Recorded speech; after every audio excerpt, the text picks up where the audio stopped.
Welcome to AjaxDowns on day 18th of our quarter horse meet, Sunday, September the 14th.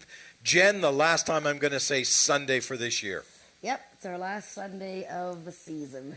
I know, and then we're going to go back to Wednesdays for the rest of the year, but for the one Thanksgiving Day back on October the 12th, I think. Is that right? It's the Monday. Monday, October the 12th. I believe it's Monday. 12th. It's Pumpkin Day. Pumpkin Day, as Ajax General Manager Emilio Trotta calls it, Pumpkin Day. So let's talk about today's card of racing. There's 9 races on tap, and I'll tell you, there were some great races on the weekend. Flightline, tell me about this horse. Gave you goosebumps yesterday at Del Mar? Yeah, it was on, it was like 9 o'clock or almost 9 o'clock our time watching the race, but this is the horse that everybody's talking about, the next great thing. He's undefeated, and he won the Grade 1 Pacific Classic at Del Mar yesterday by 19 1/4 lengths with a 126 buyer speed figure. So that's talking, that's getting into the range of the spectacular bids and great horses like that, just incredible. And it was a win in your end, so he's going to the Breeders' Cup Classic, obviously is the heavy favorite. 126, that's a huge number. I think Arrogate is the last horse I remember that's had a big number, like a 119 or 118. Yeah, it's been back a long in the time. day there was, Groovy ran 135 or something, Sprinter. But yeah, so you're not old enough to remember that. Yeah, right, I wish. Let's talk about AjaxDowns, though. We got 9 races on tap. It's United Way Day today. Oh, it is United Way. And if you're out on the track today, we've got a silent auction. We've got so much going on. Please check it out, and please donate to a great cause. And the most important thing we're going to have, I think it's after the 4th race today, we're going to have a mascot race. A mascot race, yeah. I hope there's like some scraps, too, as they're running down the track and they start like tripping each other and stuff. Can you bet on that? I don't know, but we could bet just side bets. Ooh, we could get in trouble for saying that. Oh, God. There we go. Trouble. I know. She's only kidding out there, okay? The guys upstairs are like, let's get her again. No one is get her again. No one is betting on side bets here at AjaxDowns. We're all going to the Remember ABC? Are you old enough to remember ABC? I used to drive from my house in Mississauga. ABC. To the little shop in Niagara Falls, New York. And So did I. It was in a mall. Yeah. Yes. I went to that one all the time. Yes, I remember that. Drive down there and bet on the races when we didn't have simulcasting. Okay, there you go. Okay, let's talk about today's card racing. Yes. Race number 1, a maiden event. These are 2-year-olds going 300 yards. We do have a scratch in here. The 4 horses scratch. We're down to a field of 4, and I think it's a 2-horse race between the 3 horse. Francesca Esmael Mosquera, who ran a huge race first time out, and quick as a hiccup, Eddie Walton rides his horse from Michelle Woodley. Yeah, and the 4 is scratched from what I believe. Yes, believe it. Okay, I'm going to believe it. I think it's a 1-horse race, to be honest here. I think quick as a hiccup, the Michelle Woodley barn, 50% they have won with their 2-year-old starters in the last 2 years. And, they had a whole bunch of horses that qualified for the Ontario Breeders' Futurity. They won that. Ontario Bred Futurity, sorry. This guy was 3rd in that race. And then he was in a maiden event last time, and he just was jostled about at the start enough that he was a close 2nd behind Maximize. But this is a 1-horse race, I think. It's the 5. You know what? I have one question for Michelle Woodley. When you win at a 50% rate, do you see the glass half empty or half full? That's my question for Michelle. So hopefully when I see Michelle, I'm going to ask her that question.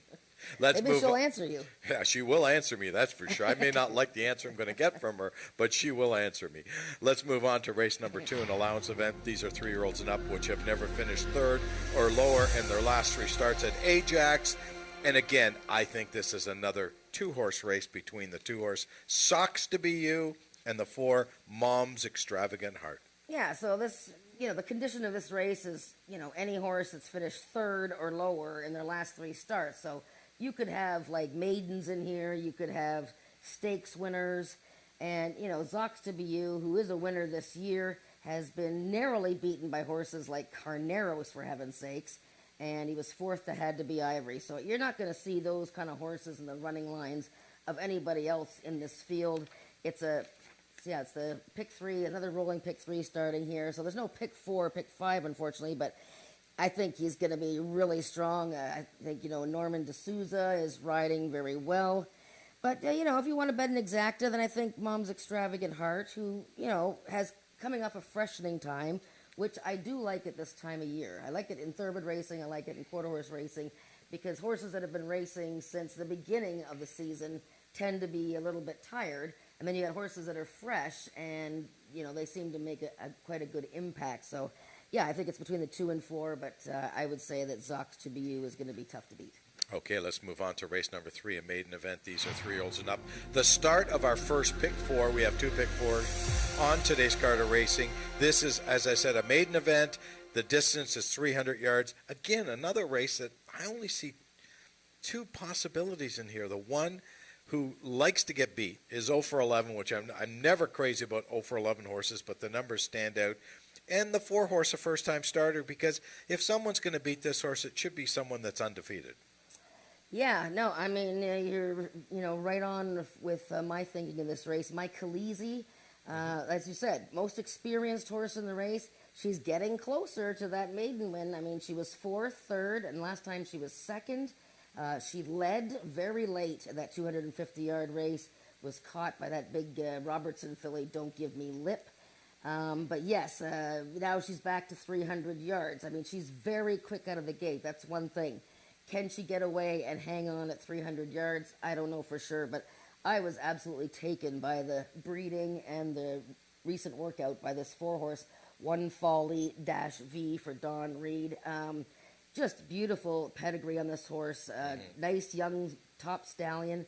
The mare has actually had a number of foals, and she's had several foals that are the same age as this one. She's done the embryo transplant. So one of them was running 99 speed indexes. So this horse has all kinds of pedigree power. And that workout, August 14th, going 300 yards and 15.99. I mean, that is a very sharp workout. Very sharp. Look at how fast these horses run 300 yards. 15.1 was the track record. Yeah, and this horse went in 15.99. So I mean, I think it's, as you said, between the 1 and the 4. I'm looking for SW the Tempest to continue improving. That could be the other horse too, possibly. Yeah. I mean, but she did run an 83 back on June the 29th.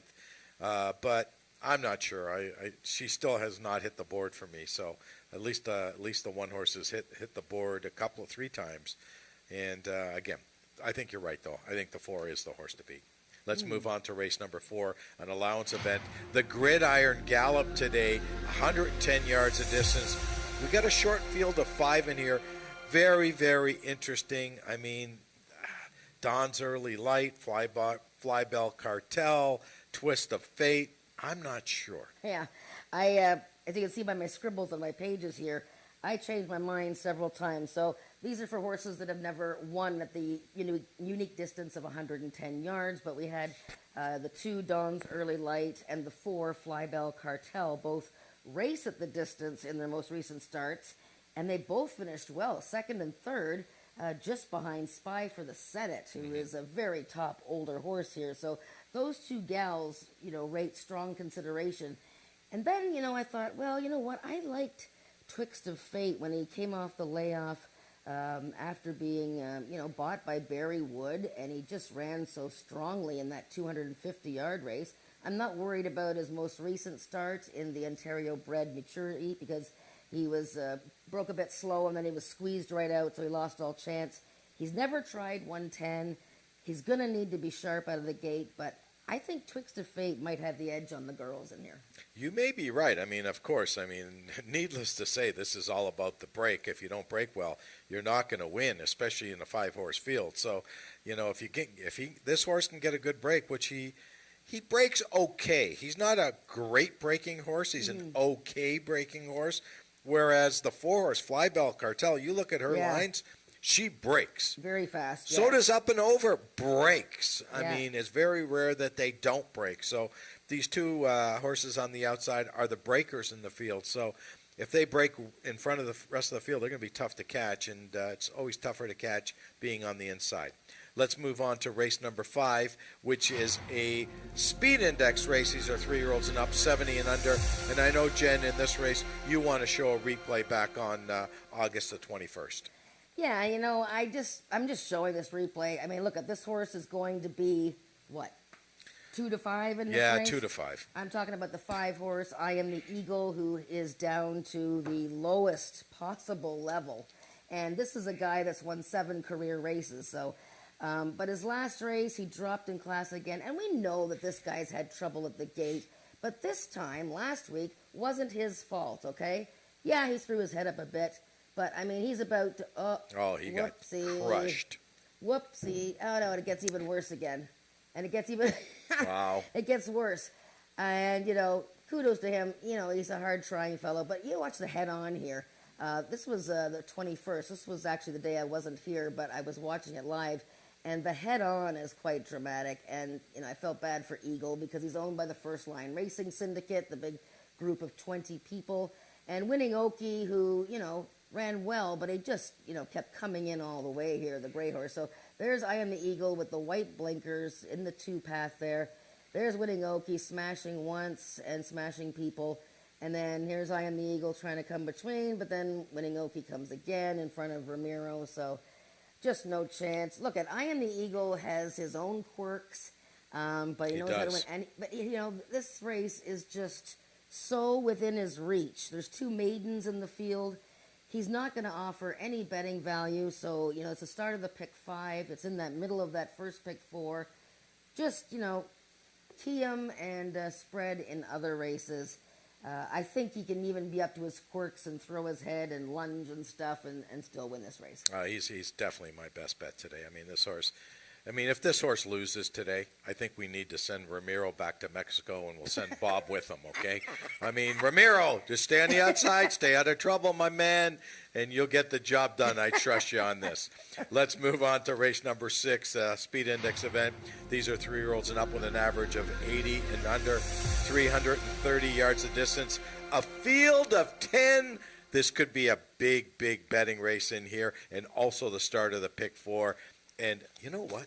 It's a tough, tough race. It's very hard. Again, I've changed. I had 3 different horses on top when I was doing my picks. Start of the pick 4. Look at the size of that field. Boy, we don't see that very often here, and it's great to see. But, yeah, it's about as hard as it gets. And I was just trying to look to see who I actually picked. I picked the 10, Oh My God. And, she's a non-winners of 2 life running against some multiple winners. But this is a filly that, was second in a trial for the Princess Derby and finished 3rd in the Princess Derby. And I Live for Candy was the winner that day, and she's going to be the heavy favorite in the Peacock Derby today. Those 2 races were incredible by Oh My God. Then she's gotten into some trouble. The Ontario Bred Derby, she broke slowly, and then last time in a non-winners of 2 lifetime, she bobbled and just had all kinds of trouble in traffic. So throw out her last 2 races. There's so many contenders in this race. I say we both at least agree on the 4 as a 3-year-old Keeper of the Stars, who's dropping in class. I quite like him. Brian Bell and Tony Phillips and Ramiro. There's a big jockey battle going on right now. So, you want to stick with some of the leading riders, I think, for most of your wagers, because they're really in a big race for the top rider. They are, and I'm not surprised at the fact that other than the 4 that you and I have picked completely different horses, because this race is so tough. Like, it really, really is. I think there's a lot of ways of looking at this race, 330 yards. Now, the other thing you may want to take into consideration by the time we get there is where the best part of the track is on the day. If the inside's good, you might want to lean to inside horses. If the outside's good, you might want to lean to outside horses. So, that may be something that you may want to pay attention to until we get to race number 6. Very, very tough start to today's pick 4. We're going to have to look at them closely in the walking ring for that 6th race. Move on to race number 7, an allowance event. These are Ontario Sire 3-year-olds and up, which have never won 3 races. And, of course, there's a horse in this race that I swore I'll never bet on again. And I'm not betting on him today. And guess what? He's the morning line favorite, and I'm not betting on him. How do you like those bananas? And to make it worse, he's running out of condition today. He's a non-2 running in non-3. Yes, Bogey Wheels are talking about, but he also is dropping into an Ontario sired race. Now, when I say dropping in, it's a small drop in class, but he still is dropping in class. Look at the race Bogey Wheels is coming out of, Nick. I mean, Pretty Runaway came back Don't to get win sucked last week. into this, okay? And 5-Bar Fandango came back to win nicely last week. I didn't pick him to win. I picked him second. Good. But I picked another horse that I'm starting to get a bit frustrated with. I picked the 2-horse Senor Pagrana, who has also been running very well at this level, but just can't quite get over the hump. Who did you pick? I picked the 3-horse Raptor. Okay. I did. I mean, this 3-year-old gelding running against older horses. There's only 2 3-year-olds in this race, Raptor and Ruby Jess, who I give 2 shots to, Slim and None. But Raptor's a horse that I think really could run well in here. Broke slow last time. Got beat to Senior Programma. Hopefully we can get a better start today. Carly, better start. Let's be alert right away, and maybe you might be able to just let these horses all behind you. The other horse I like a little bit in here is a fancy arrangement. Ed Walton riding for Joe Tavares. This mare is, hasn't had the greatest of years, but I think she's a better horse than what she runs. Well, she's very lightly raced. I mean, she only ran 2 times last year. Right. She's only run 3 times this year. Right. She breaks well. She's had the inside post for all 3 of her starts this Right. year. I like the fact that she's getting away from the rail a bit, so I think she's a dangerous horse. This race screams to me all, if you want to play the late pick 4. All but one. Well, Ruby Jess I've done is that. very... No, I'm not even talking about Ruby Jess. Oh, I see. All but one. All but the favorite. I mean, you're going to go right, all. You don't want one, the that's right, all okay. but one. Okay. All well, but one. Buggy wheels. I'm no. thinking you key the last... TP, one day you're going to the say to last me, I leg. got you that day, Nick. I know TP's going to say it to me one day, but, he didn't even ride this horse last time. But, no, I agree. Let's move on to race number 8, an allowance event. These are 3-year-olds and up. An open event, 250 yards the distance in here. And I'll tell you, for a 5-horse field, all 5 of these horses could possibly win. I'm serious. I mean, sure, you're going to look at countries coming back and say, wow, you look at Had to Be Ivory, Had to Be Ivory, Had to Be Ivory, Had to Be Ivory, Maryland Magic. I mean, he's been running against the best horses on the grounds. But I will say this. It's 250 yards. Although he loves 250 yards, he has a tendency of finding a way of getting beat. And Carneros, in my mind, could be long gone. Well, there's 4 horses in this 5-horse field that all ran against each other last time, Right. and that was in that little $20,000 stakes event, and they were all right there. The mare, Night Fishin', won 101 speed index over a very fast-closing streaking little wagon, who I'm surprised you didn't pick because you picked her like her last 3 starts. I picked her. You didn't pick her. No, you picked, I know, but you didn't pick her today. Yes, I did. Well, not to win. I mean. To finish second. Okay, so these, of course, put us on camera when we're arguing. Oh, sure. No. Well, we argue all the time. But yeah, so those 4 horses all ran against each other last time, and they were separated Right. by, whatever, Right. a couple of necks. But Country's coming back. I mean, come on. It's got to be his day today. I mean, he gets just narrowly beat. He almost held on to win the Ontario Bred Maturity last time over Had to Be Ivory. Before that, he was 250 yards, got edged by Had to Be Ivory. I mean, there's no Had to Be Ivories in here. Outside post. It's over. The 5-horse Country's coming back. It's over. She says it's over. So are you expecting the 2 and the 3 to ding dong? The 2 and the 3, no, I don't. Are they going to expect ding dong Bodie. in front? No, I don't think Bodie Who's is the gonna speed of the ding- race?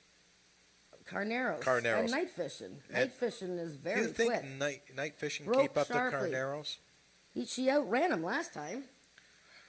How far was that race? 250 yards? Yeah. I don't know. I just got a feeling Carneros today is going to run a big race. That's Well, my he's feeling. obviously but I just think that Country's Coming Back is going to win today by a head. And Okay, well, let's agree on this. And I know really, you wouldn't be shocked if anyone won this race. You wouldn't say, wow, this horse really won this race. No, I wouldn't be shocked if Bodie won. No. Bodie would be probably your 5th chip. pick. Yeah, he would be my 5th choice, but I mean, he's a pretty good little He's horse. a nice horse. He's won 3 or 4 this the year. race is definitely, again, you could possibly use an all, but, you're not going to get any value to that. I'd take a stand there. Take a stand. Okay, Take a let's stand. move on to our feature race on the day, the 9th running of the Peacock Derby. 57,000 $510 up for grabs. We are down to a field of 7. Both the 5-horse Sacred Heart and the 8-horse SW Snow Magically Cool are out. And, of course, we got a horse that's probably going to be the champ if she keeps up at this pace, and that's I Live for Candy. Yeah, I mean, she's, top 3-year-old filly here and, really got her sights set on Horse of the Year. She can take this. She won the Princess Derby very easily. And then she ran against 3 rivals in the trial for this race. Now, remember, we had 2 trials for this race, but there wasn't, an overflow of horses. So everybody that was in the trials qualified for the final. Now, one horse didn't go in. Now we've had a couple of scratches. So, this is Jason Pascoe's race to win or lose, and it's I Live for Candy's race to win or lose. But I'm going to show you a replay of the 7-horse, and this is from the first trial that I Live for Candy won so easily. But look at Lethal Trace in the 2-post here, and this is a good horse now. He was second to SW the Redeemer, who was in this race before, but this was a complete disaster, this start. And I like the way that he rallied. So, we'll get a little bit of a better look at it the second time. Now, look at I Live for Candy. We're a little far away from the field here, but, she wins wrapped up. But I like the way this horse powered on and just about, got up for second. But look at his start here. And Eddie Walton rides for Michelle Woodley. This is a good horse now, okay? He won a trial for the Peacock Futurity last year. And don't leave this horse out of your exactas. And who knows? Let's see if we can see the head-on before we wrap up our talking quarters here. Of course. And just watch him, Nick, coming out of the gate here, the 2-horse. It's just turned into a bit of a disaster. And, yeah, watch the 2-horse with the white blinkers. I don't know if he was going to beat I Live for Candy, but you know what? He would have made it. Oh, he stumbled, yeah. Stumbled and then boxed into the outside horse there. I Live for Candy got a clean trip, but look at Ismael. he's all wrapped up on her.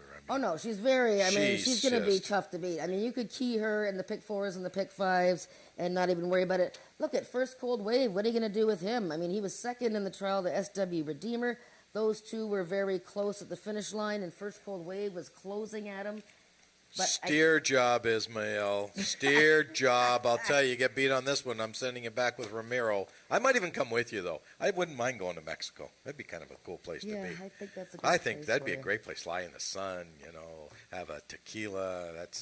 That's life. Anyways, that's our show, Talking Quarters, for Sunday, September the 4th. Both Jen and I will be with you all day today. We're going to take it upstairs to the voice of Canadian quarter horse racing, Frank Ferrari, for the changes on today's card.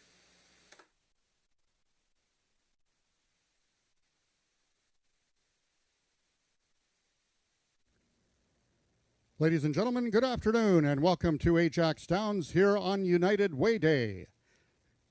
Today we have 9 races for you with the on-track feature going in race number 9. That's the 9th running of the Peacock Derby for 3-year-olds with $50,000 added, making it a total purse of $57,510. That on-track feature race of the afternoon goes at 4:31 p.m. on this afternoon's program. If you can all turn to your programs to race number 1, I will now take you through all of the changes and or corrections on today's live card of racing. In the first race, we have a vet scratch in the program. Scratch the number 4 horse, Tex Dynasty. Number 4, Tex Dynasty, is a vet scratch and will not go postward in today's first race. Therefore, there will be no show wagering available on today's first race. Win, place, exactor, and triactor wagering only. In the first race, the following overweights: number 2, Aquatica, 2 pounds over, and number 5, Quick as a Hiccup, 4 pounds over. Horses racing with the flipping halter on: number 2, Aquatica. Race 1 is the first race A of the first rolling pick 3 on this afternoon's card, and race 1 is the first half of today's early daily double. In the second race, the following overweights: number 3, You're Not the Boss of Me, 4 pounds over. Number 5, Miss Orient Express, 1 pound over.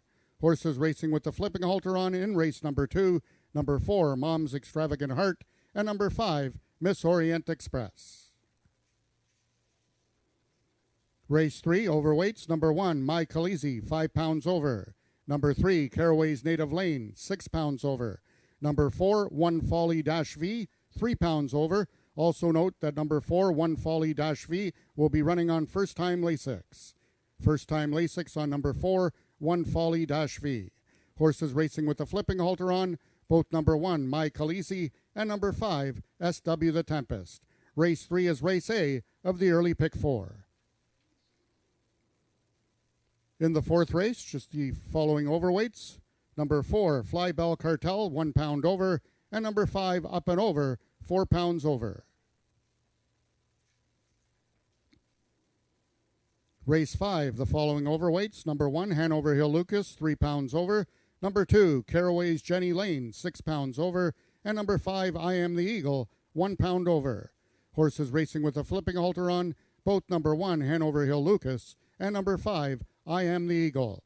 Note that race 5 is race A of this afternoon's pick 5. Race 6, all the following horses are overweight. Number 1, I Think I Con, 4 pounds over. Number 2, Me Zoom and Buy, 3 pounds over.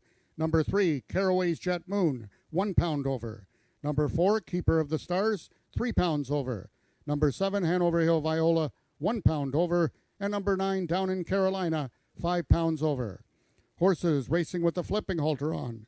Number 2, Me Zoom and Buy. Number 3, Caraway's Jet Moon. Number 4, Keeper of the Stars. And number 5, Winning Okie. Also note, number 1, I Think I Con, will be running on first-time Lasix. Race 6 is Race A of the late pick 4. In the seventh race, the following overweights. Number 4, A Fancy Arrangement, 4 pounds over. Horses racing with the flipping halter on. Number 1, Bogey Wheels. Number 2, Senor Pagrana. And number 3, Raptor. Race 7 is Race A of the final pick 3. In race number 8, the following overweights. Number 1, Streakin' Little Wagon, 2 pounds over. Number 2, Bodie, 1 pound over.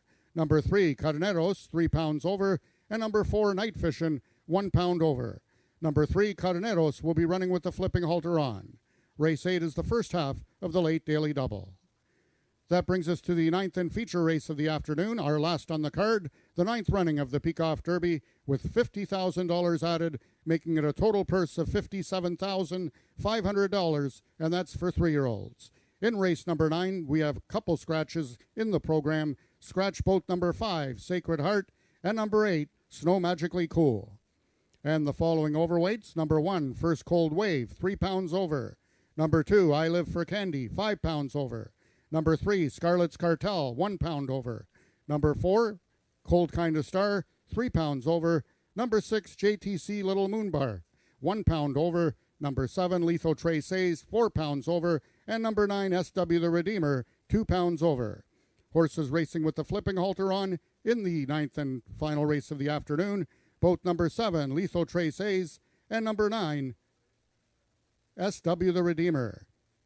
Horses racing with the flipping halter off in that race. Number 3, Scarlet's Cartel, and number 8, which is a scratch, that's SW Snow Magically Cool. Those are the changes thus far in your program. Any further changes or corrections will be given to you before each race. Track conditions are listed as fast. It's 19 degrees Celsius, 66 degrees Fahrenheit. The wind is from the north at 14 kilometers an hour, which is 8 miles per hour. Post time for race 1 is at 12:55 in just 6 minutes. Past and some alcohol and drug addiction. I ended up living in the streets for 4 years. I would always utilize any resources out there, like food banks, shelters, and day centers. So I became familiar with United Way from that perspective. Eventually, I began volunteering to give something back. Today, I'm no longer a hard drug user. I'm 62 years old, and I'm alive. So that's a success story.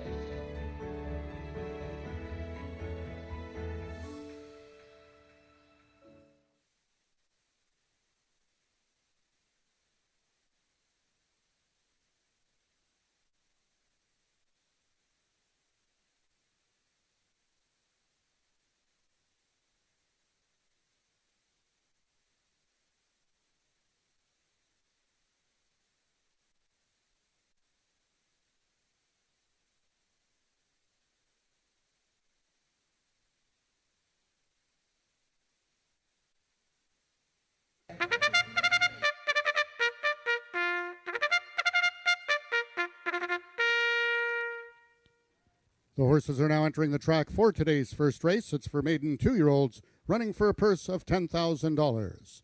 Number 1, VF Vodka Quick, owned by the partnership of Scott Reed and Phil Furlonger, conditioned by Scott Reed, and ridden by jockey Carly Furlonger. Number 2 is Aquatica, owned and trained by Jason Pasco, J.B. Botello in the saddle. Number 3, the Big Dog Racing Stables Francesca, conditioned by Carol McIntyre, and ridden today by jockey Ismael Mosquera. Scratch number 4, Tex Dynasty. And completing the field, number 5 is Quick as a Hiccup, owned by Richard Winsakabi, trained by Michelle Woodley, and ridden today by jockey Ed Walton. That is your field for the first race, going a distance of 300 yards. Just 4 minutes till post time. Also a reminder, ladies and gentlemen, if any of our jockeys win 2 races on this afternoon's live card of racing, you will be eligible to redeem your coupon in the quarter horse program for a free Frosty, which is at Wendy's located right around the corner on Kingston Road.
The horses are now approaching the starting gates. They'll be loading shortly.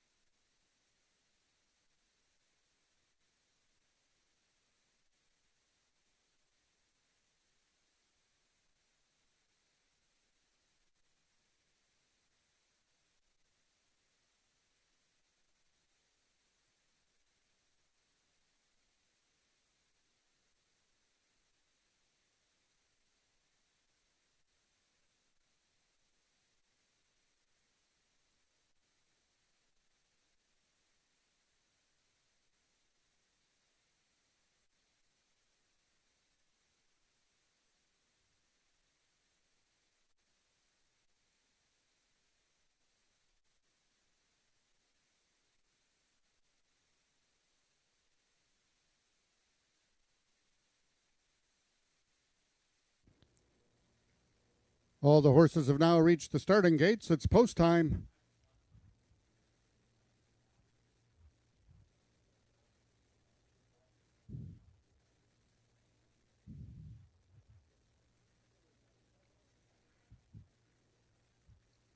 Number 1, VF Vodka Quick, making his lifetime debut, is in.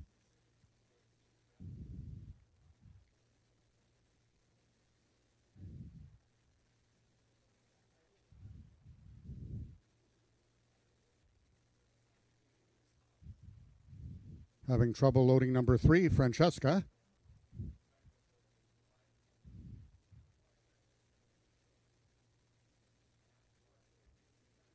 Francesca is in. Number 5, Quick as a Hiccup, is in, and the last one to load, number 2, Aquatica, making her AjaxDowns debut. They're at the post. And they're off. Aquatica came out best. Second in the center is Francesca, and from the far outside, Quick as a Hiccup, trailing is VF Vodka Quick. It's Aquatica. From the outside, Quick as a Hiccup is gaining with every stride. Walton likes what he sees, and he gets the victory on Quick as a Hiccup. Francesca closed to finish second, and Aquatica completes the triactor. Race 1 numbers unofficial, 5-3-2.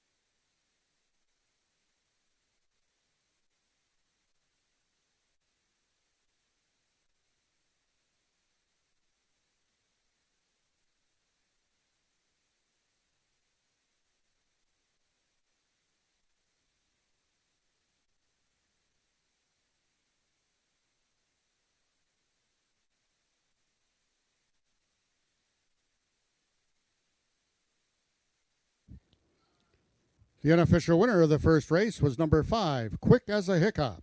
Second, number 3, Francesca. Third, number 2, Aquatica. And fourth, number 1, VF Vodka Quick. Unfortunately, due to a malfunction with the timer, there will be no times available in this first race.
The results of the first race are now official. The winner is number 5, Quick as a Hiccup, 2-year-old Grey Gelding by Wagon Tails out of Isa Quick by Isa Special.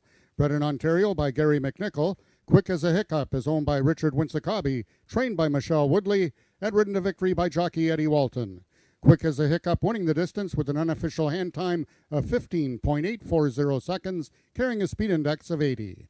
Rechecking from top to bottom, order finish in your program should read 432, Vet Scratch 1. Those are your total results of the first race. In this upcoming second race, just the following overweights. Number 3, You're Not the Boss of Me, 4 pounds over. And number 5, Miss Orient Express, 1 pound over.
Hey, it's United Way Day, and look at all the people here getting popcorn, cotton candy. We got the mascot race coming up after the fourth race, and we started the day with the favorite, Quick as a Hiccup, which I guess hiccups are quick.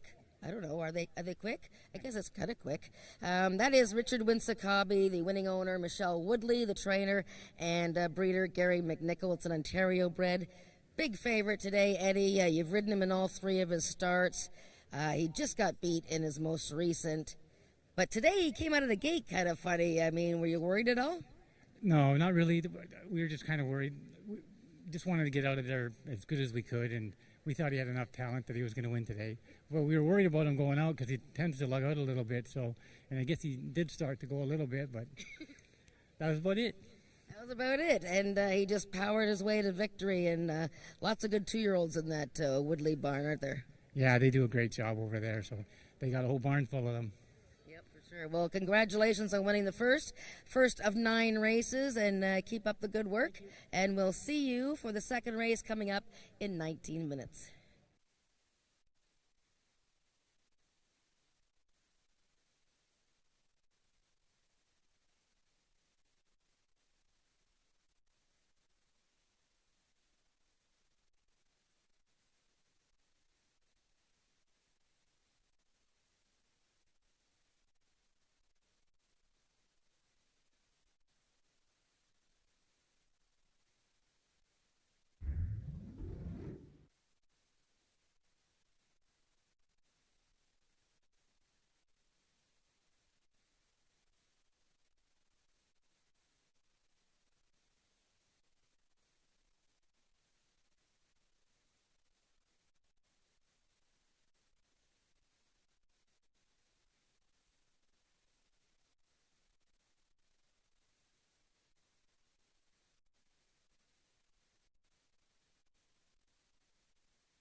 Good afternoon, Ajax Downs. My name is Heather, and I'm going to be your live host today.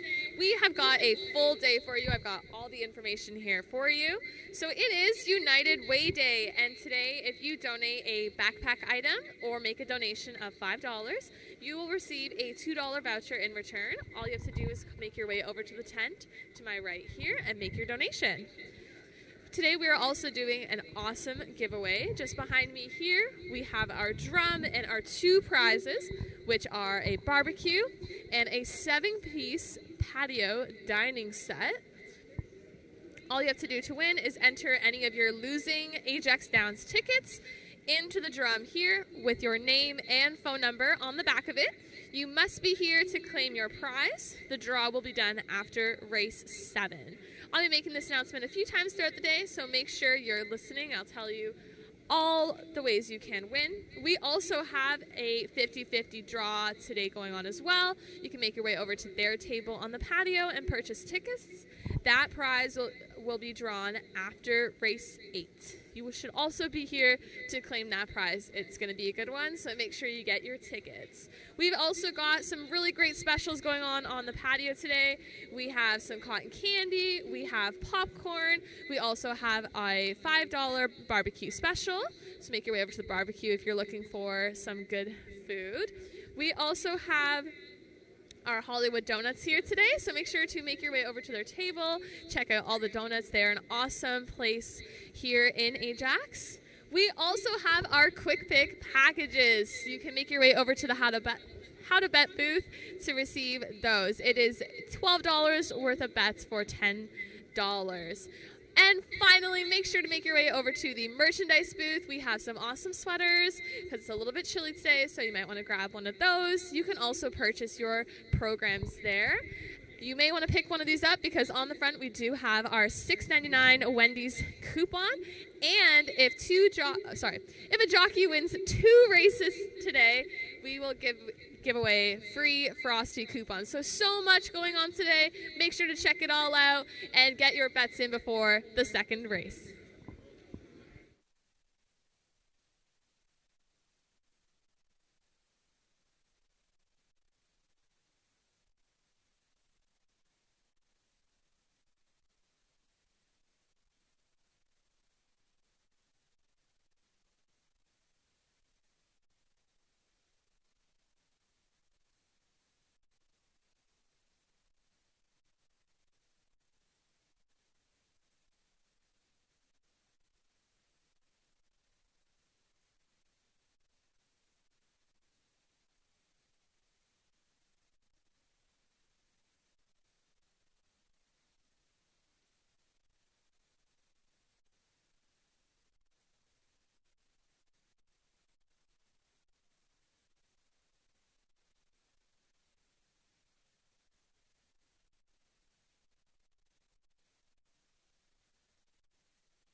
Race number 2 is an allowance event. These are 3-year-olds and up, which have finished 3rd or lower in their last 3 starts at Ajax.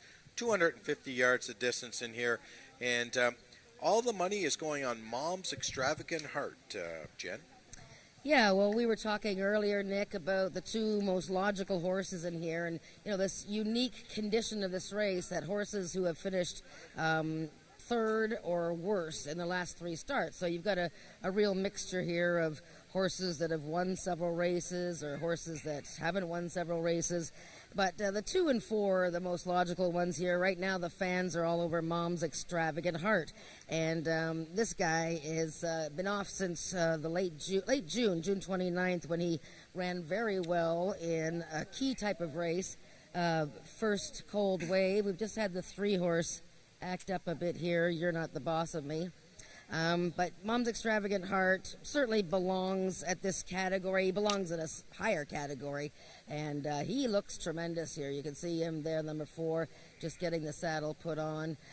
Trainer and owner, Chantal Bourgeois. So very much a contender here. Would I make him the favorite, even money? Probably not.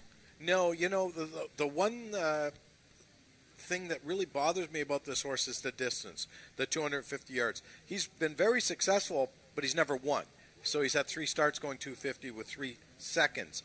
The 2 horse, on the other hand, is 2 for 12. So he has one going the 250 yards. He is an 8-year-old. He's been running against tough horses his last few starts. Night Fishing, Had to Be Ivory, Caneros. He gets a class relief in this race, and I think he's going to be tough, Jen. Yeah, Zox to Be You is the big chestnut there, number 2 horse for owner and breeder Steve Hunter, an Ontario bred. And, he went 0 for 7 last year, but he's been really sharp in 2022.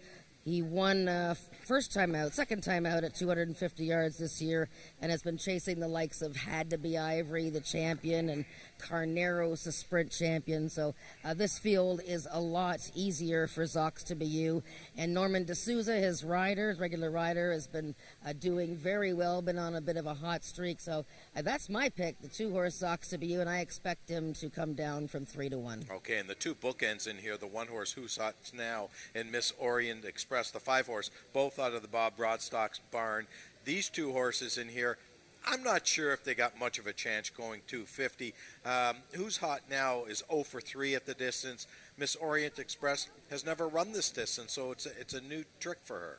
Yeah, so the Broadstock fillies on the rail and on the outside. Who's Hot Now? 3 fourth-place finishes in succession, and normally she would look good in a spot like that, but the 2 and the 4 are pretty tough.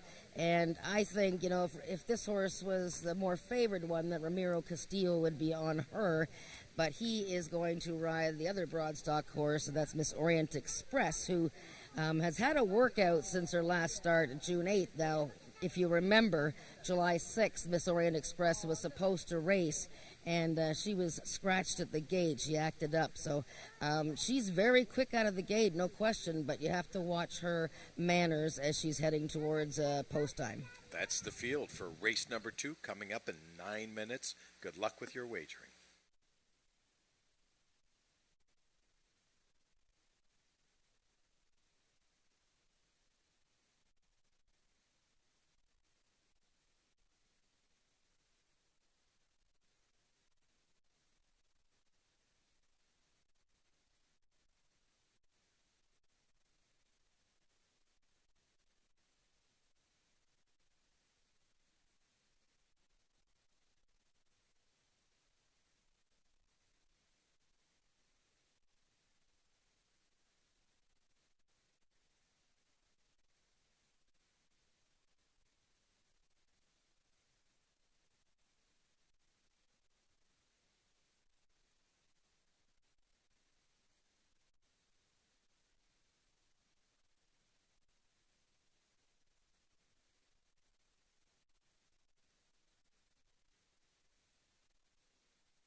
The horses are now on the track for today's second race. It's an allowance for 3-year-olds and upward, which have finished third or lower in their last 3 starts here at AjaxDowns, running for a purse of $10,000. Number 1, Who's Hot Now?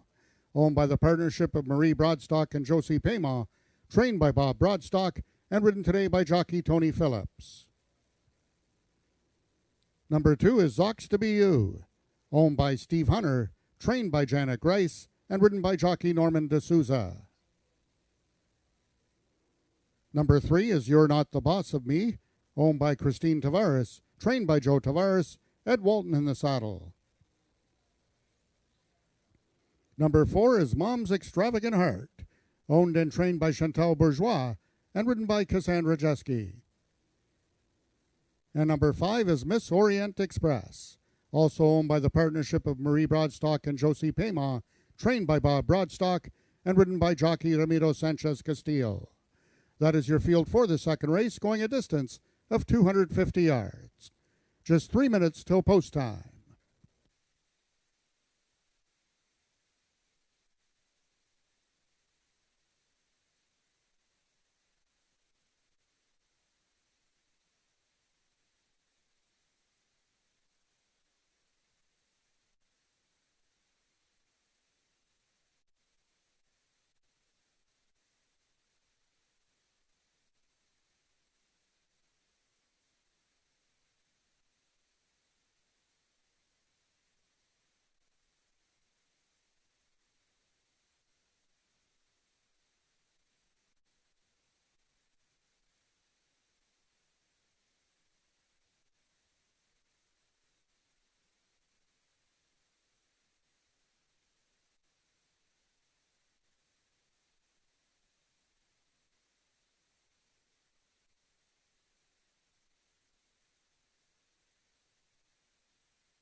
All the horses are now approaching the starting gates. They'll be loading shortly.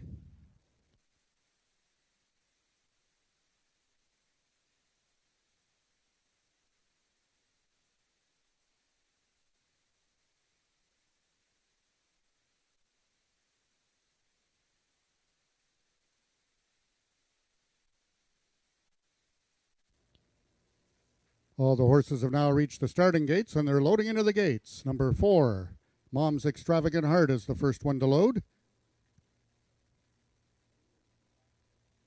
Currently the favorite at 7-5 on the board is Mom's Extravagant Heart.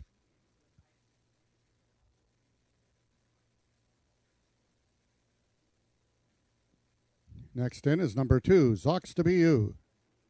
Also 8-5. Number 1, Who's Hot Now is in. 1 of 2 in the field for conditioner Bob Broadstock. 3 is You're Not the Boss of Me. And the last one to load from the outside stall, number 5, Miss Orient Express. They're at the post.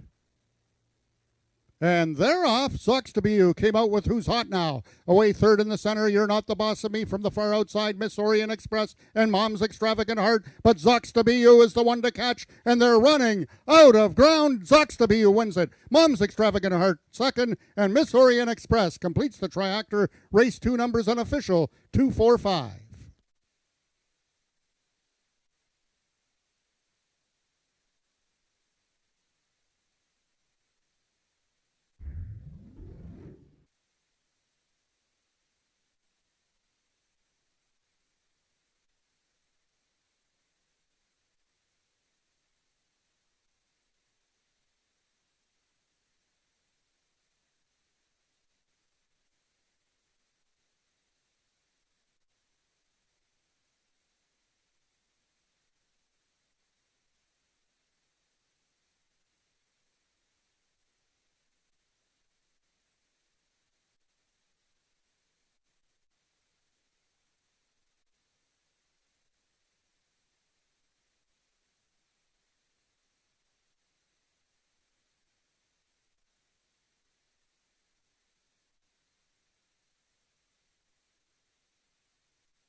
The unofficial winner of the second race was number 2, Zox to Be You. Second, number 4, Mom's Extravagant Heart. Third was number 5, Miss Orient Express. And fourth, number 3, You're Not the Boss of Me.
The results of the second race are now official. The winner is number 2, Zox to Be You, 8-year-old Sorrel Gelding by Papacito out of A Leading Memory by Special Leader. Bred and owned by Steve Hunter, Zox to Be You is trained by Janet Grice and ridden to victory by jockey Norman D'Souza. Zox to Be You winning the distance with a time of 13.389 seconds, carrying a speed index of 91. Rechecking from top to bottom, order of finish in your program should read 51423. Those are your total results of the second race. In this upcoming third race, the following overweights: number 1, My Khaleesi, 5 pounds over. Number 3, Caraway's Native Lane, 6 pounds over. Number 4, One Folly Dash V, 3 pounds over. Also note number 4, One Folly Dash V, will be running on first time Lasix. Race 3 is race A of the early pick 4.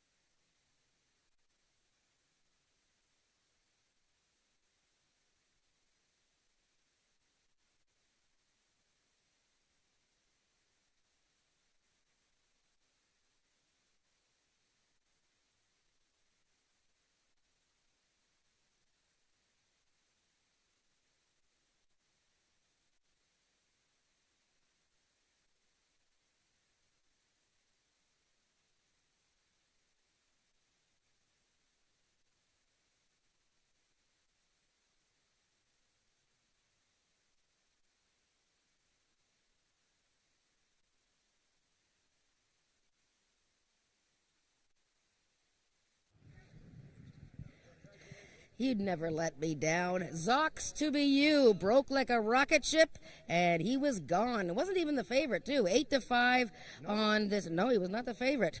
Mom's Extravagant Heart was favorite, but that was a nice exactor there if you had it. Steve Hunter, owner, breeder of this big Ontario bred 8-year-old, his 6th career win, and Steve's partner, Janet Grice, the trainer. Hopefully Steve, with his bum foot there, will feel a lot better with this victory.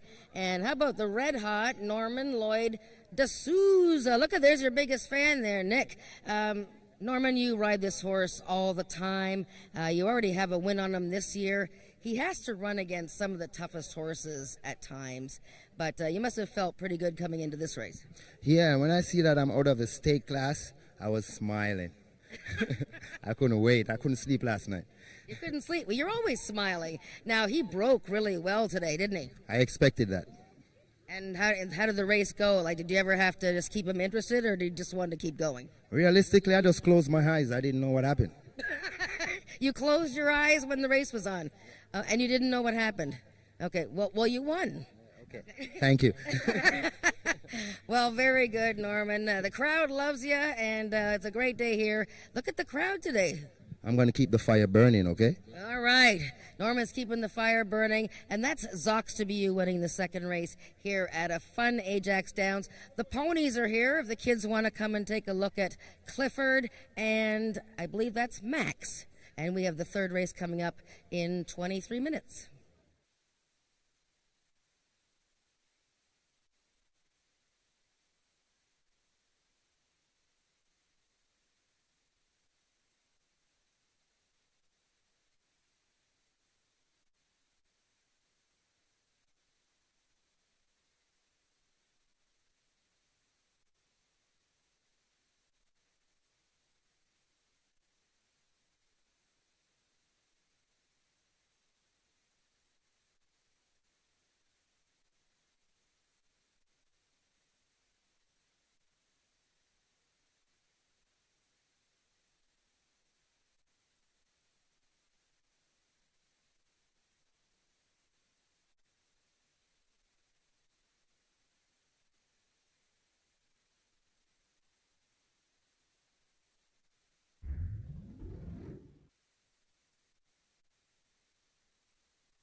All right, everyone, I have a pretty exciting announcement. So we need you guys to give some amazing donations for Operation Backpack by United Way, because if we raise $100 before the 4th race, we will have our AjaxDowns management and our Ajax Casino management running in our mascot race as pumpkins.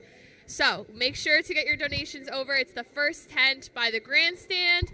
If you make a $5 donation, you do get a $2 voucher. So make sure to get your donations in. We want to see our management run in that race.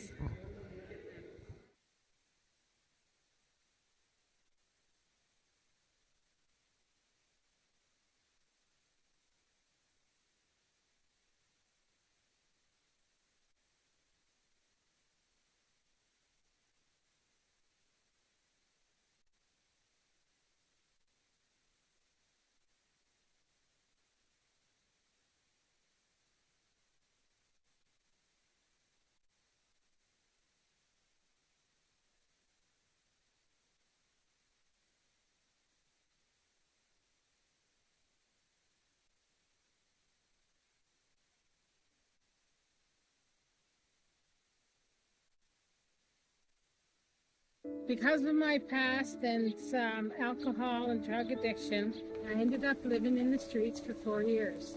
I would always utilize any resources out there, like food banks, shelters, and day centers.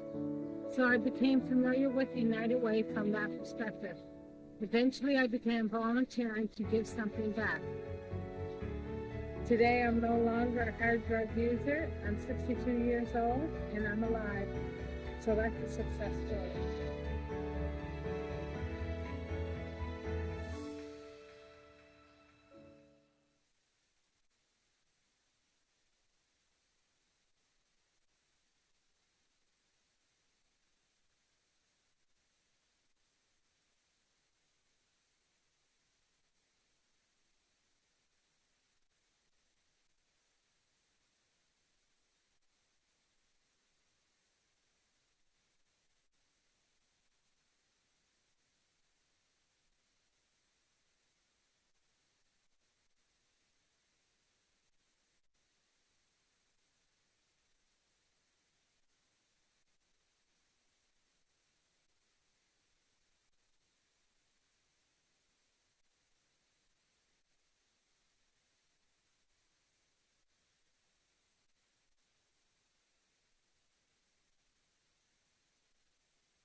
All right, everyone, in case you missed it, we are back over at the United Way tent in front of where you can make your donations so we can reach our goal today of $100.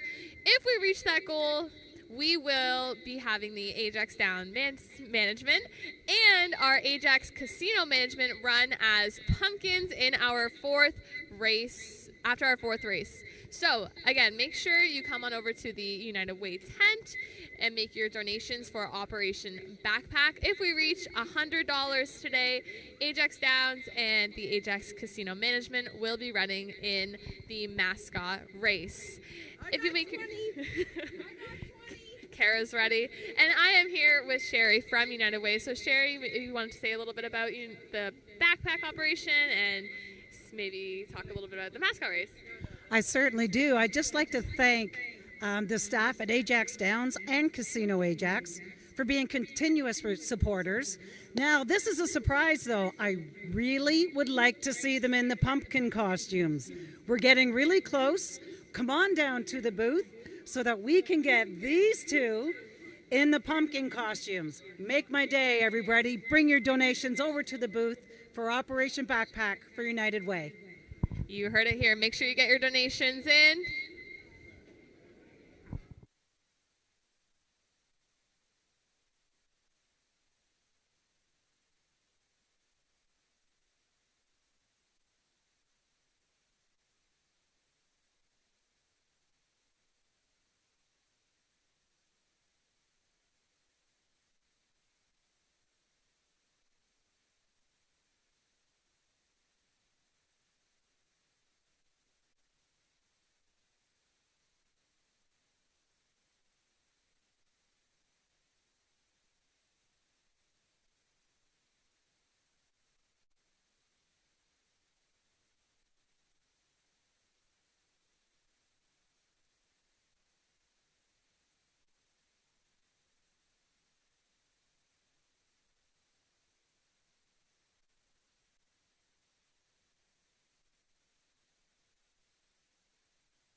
Race number 3 is a maiden event. These are 3-year-olds and up, going a distance of 300 yards, Jen. And right now, the first-time starter, One Folly Dash V, Brian Bell, Don Reed is the favorite at the moment.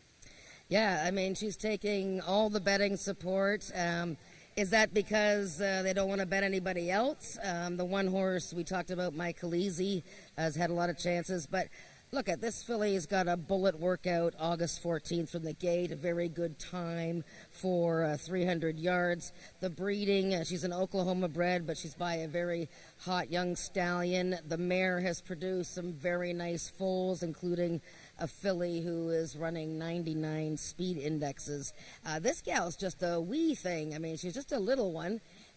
Brian Bell actually looks like a giant when he's going to get aboard her here, but she's very much on her toes. She's looking at the big crowd, but she's not getting upset or anything. She's just excited, happy to be here. So it'll be interesting to watch her and see how she goes towards the starting gate. That's one thing that you want to watch, is just when they come onto the track, because this is going to be all new to her. She's been to the track to do workouts, but she hasn't been here when the video board is on or all the people are running around. So, but I quite like the 4 One Folly Dash V. Okay, talking about a horse that is making its first start, let's talk about a horse that's the most experienced horse in the race, and that's the one horse, My Khaleesi. Jason Pascoe trains this one. Ismael Mascara in the saddle today again, and this 3-year-old filly by Wave Carver is looking for her first victory. Yeah, so My Khaleesi, as you said, of all these horses, I mean, she's run 11 times and tried to win her first ever race. 3 starts ago, she was 4th. 2 starts ago, she was 3rd, and last time she was 2nd. She was actually leading very late in her most recent start and just got caught at the finish. So she's getting closer to that maiden win. She's moving out a bit in distance, 300 yards, so she's going to have to be very strong in the last little bit of the race. Jason Pascoe, our leading trainer. Ismael Mascara locked in a big battle for leading rider. He's got 12. Brian Bell's got 12. Ramiro Castillo's got 12. Tony Phillips with 14 winners. So big exciting battle for the leading rider. And yeah, I think this race is between the 1 and 4. Okay, let's talk about maybe a long shot possibility, and that may be the 5-horse SW The Tempest. Cassandra Jeske and Chantal Bourgeois team up on this one. Now, this filly has run 3 times. Hasn't been in the top 3, but hasn't gotten beat that much in every start. And if you notice, something really, really weird, lost 2 maiden races to the same horse. Yeah, SW The Tempest, very slow start in her first career outing. Ran not too bad in a race that was very much crowded. The winner caused some interference that day. And then last time, a little bit behind My Khaleesi. Still learning the game, the 5 SW The Tempest. I'm quite interested in the 2. I thought the 2 horse, he's had 2 slow starts in his only 2 races this year, but I see signs of improvement from making an effort, and I find him a quite attractive horse. There you go. And then, of course, the other first-time starter in this race, the 3-horse Caraway's Native Lane, Miguel Nichols riding for Wayne Proctor. Yeah, Caraway's Native Lane is a homebred for the Proctors, and the mare was unraced, and so it's a little bit hard to gauge on pedigree what this colt is going to have to offer. He's quite a neat-looking horse, and he really isn't bothered by anything. There's lots of people, lots of kids around here, but he's not getting worked up at all. He had 1 decent time workout. Not sure, he went 17 seconds for his most recent workout, but we'll probably just watch him this time. That's the field for race number 3 coming up in 8 minutes. Good luck with your wagering.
The horses are now entering the track for today's third race. It's for maiden 3-year-olds and upward, running for a purse of $10,000. Number 1, My Khaleesi, owned by Emily Obu, trained by Jason Pasco, and ridden by jockey Ismael Mosquera. Number 2 is Making an Effort, owned by the partnership of Scott Reed and Phil Furlonger, trained by Scott Reed, and ridden by Carly Furlonger. Number 3 is Caraway's Native Lane, owned by the partnership of Wayne and Carol Proctor, trained by Wayne Proctor, and ridden by jockey Miguel Nichols. Number 4 is One Folly Dash V, owned and trained by Don Reed, the jockey Brian Bell. And number 5 is SW the Tempest, owned and trained by Chantal Bourgeois, and ridden by Cassandra Jeske. That is the field for the third race, going a distance of 300 yards. 4 minutes till post time. Race 3 is Race A of the early pick 4.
All the horses are now approaching the starting gates.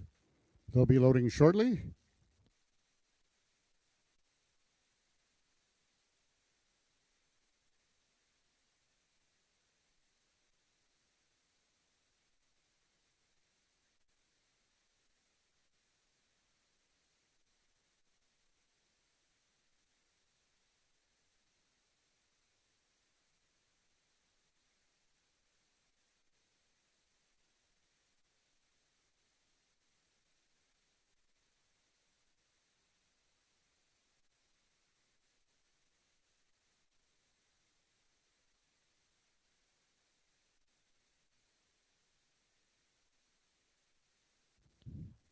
All the horses have now reached the starting gates. It's post time.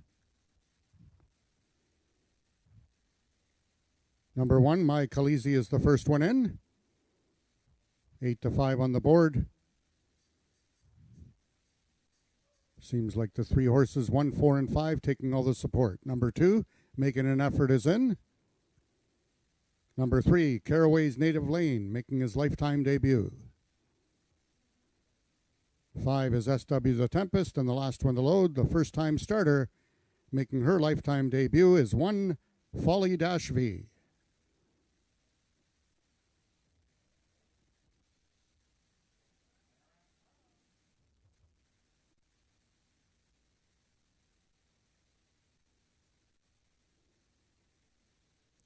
They're at the post.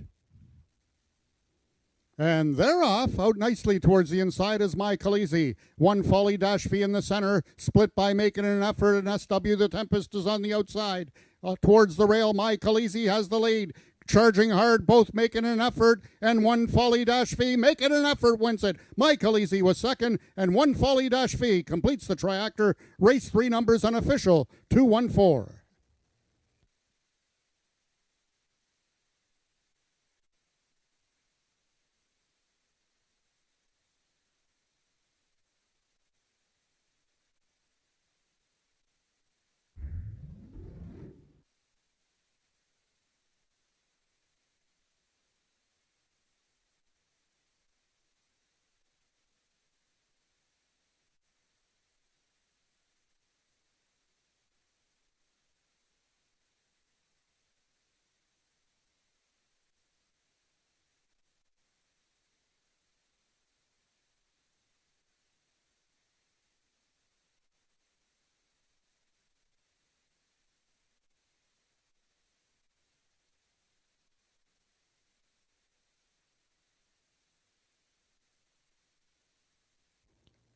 Attention, ladies and gentlemen, we have a Stewart's inquiry in this third race. Hold all tickets, please, due to the number 3 horse at the start. Caraway's Native Lane. Hold on to all your tickets, please. The race is under review by the Stewarts. The unofficial winner of the third race was number 2, Making an Effort. Second was number 1, My Khaleesi. Third, number 4, 1 Folly-V. And fourth, number 5, SW the Tempest. Once again, the race is under review by the Stewarts regarding the start on the number 3 horse, Caraway's Native Lane.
Ladies and gentlemen, after a review of the video by the stewards, they have determined that there will be no change.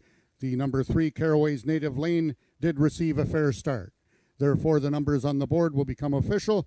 The winner is number 2, Making an Effort, 3-year-old Sorrel Colt by Special Effort out of That's a Blazin' Chick by Chicks a Blazin'. Foaled in California by Jamie H. Gomez. Making an Effort is owned by the partnership of Scott Reed and Phil Furlonger, trained by Scott Reed, and ridden to victory by jockey Carly Furlonger. Due to a malfunction with the timer, we have an unofficial hand time of 15.900 seconds, carrying a speed index of 78. Rechecking from top to bottom, order of finish in your program should read 21534. Those are the total results of the third race. In this upcoming fourth race, just a couple overweights. Number 4, Fly Bell Cartel, 1 pound over, and number 5, Up and Over, 4 pounds over.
All right, everyone. So a bit of some excitement there with the inquiry and a nice big long shot win.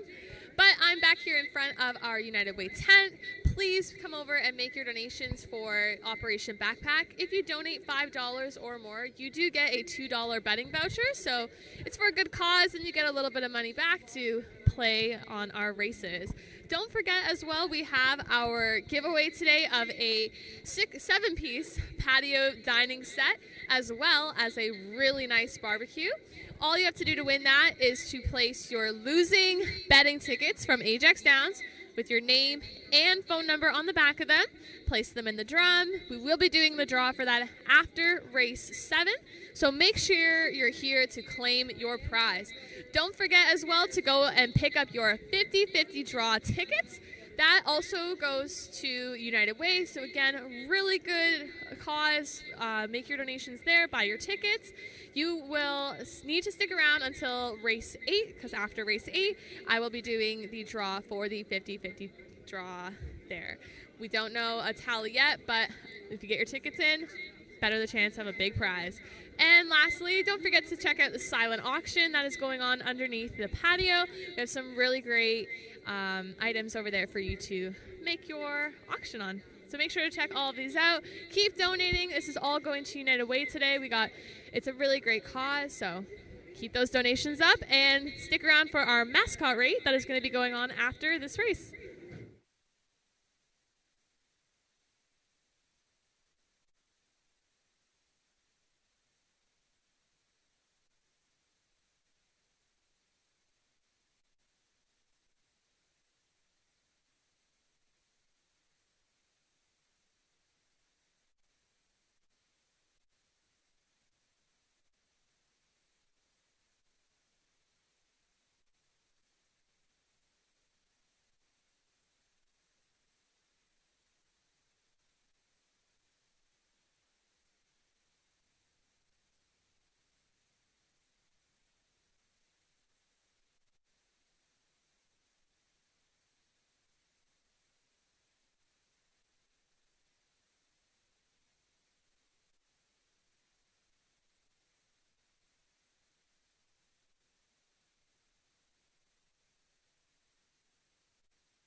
We have 12 minutes to race 4, and it's the Gridiron Gallop.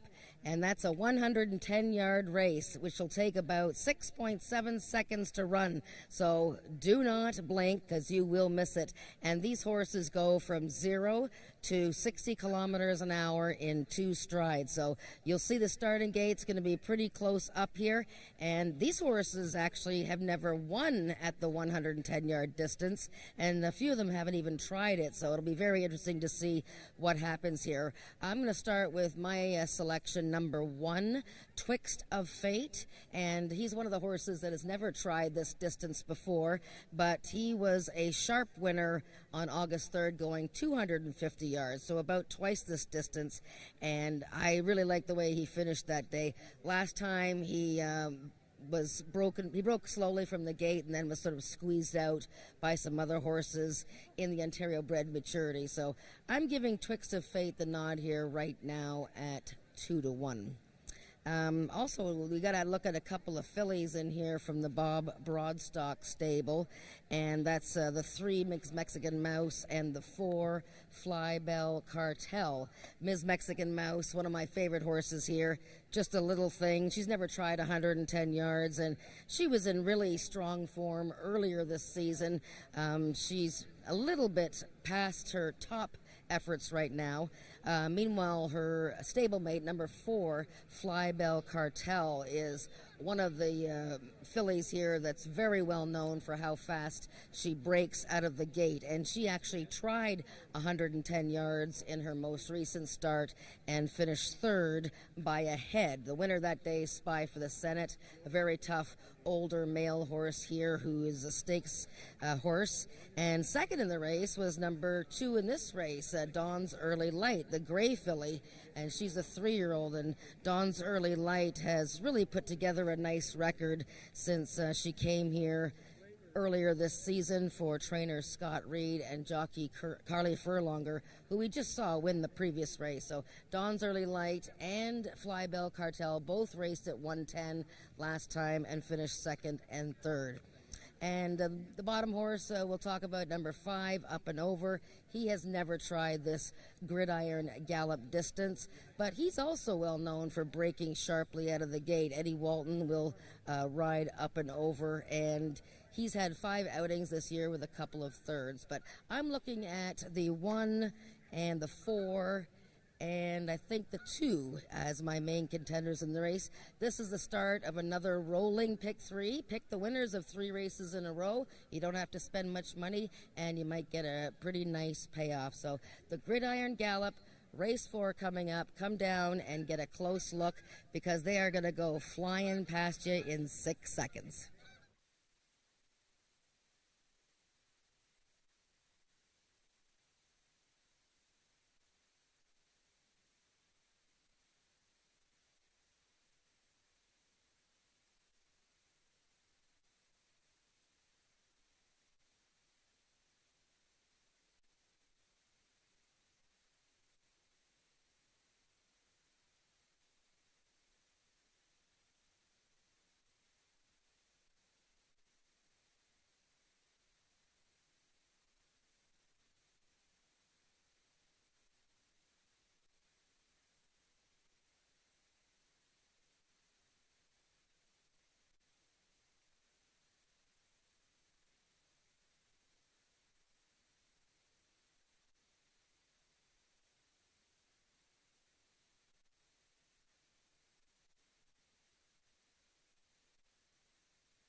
The horses are now entering the track for the fourth race. It's an allowance for 3-year-olds and upward, which have never won at this distance of 110 yards, running for a purse of $10,000. Number 1, Twixt a Fate, owned and trained by Barry Wood, the mount to Tony Phillips.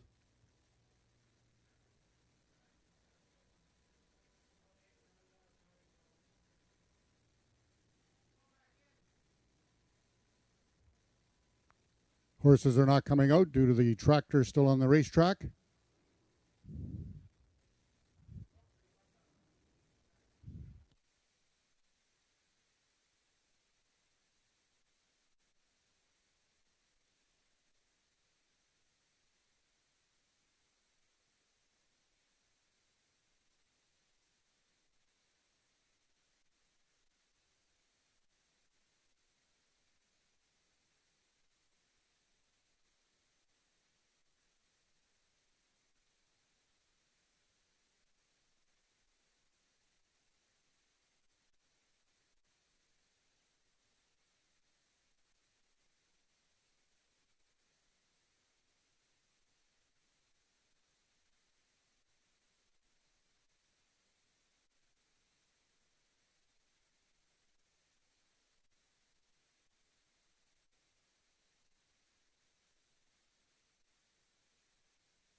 The horses are now parading onto the track for the fourth race. It's the Gridiron Gallop.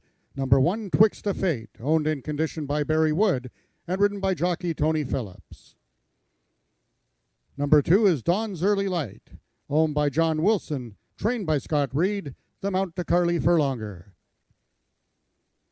Number 3 is Ms. Mexican Mouse, owned by Marie Broadstock, trained by Bob Broadstock, and ridden today by jockey Cassandra Jeske.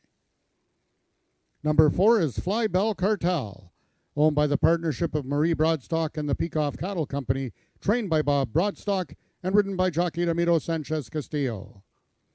And completing the field, number 5 is Up and Over, owned by Christine Tavares, trained by Joe Tavares, and ridden by jockey Ed Walton. That is your field for the fourth race, going a distance of 110 yards. Just 3 minutes till post time.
All the horses are now approaching the starting gates. They'll be loading shortly.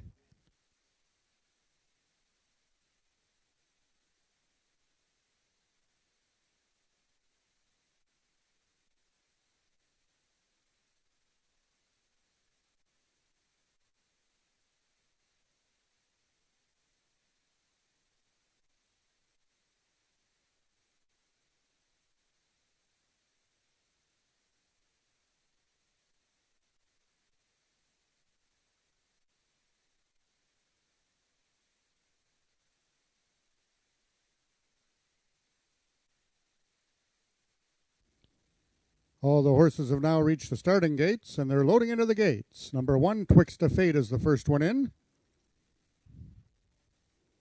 Number 2 is Dawn's Early Light, trying to give Furlonger and Reed back-to-back winners.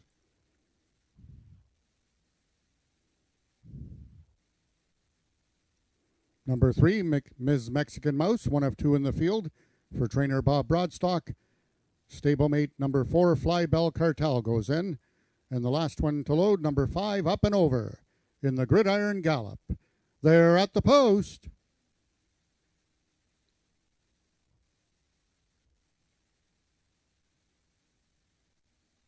And they're off. Twixt of Fate towards the inside. On the outside, that's Fly Bell Cartel, but Twixt of Fate will win it convincingly. It's very tight for place. 3 horses involved in the place photograph.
The unofficial winner of the fourth race was number 1, Twixt of Fate.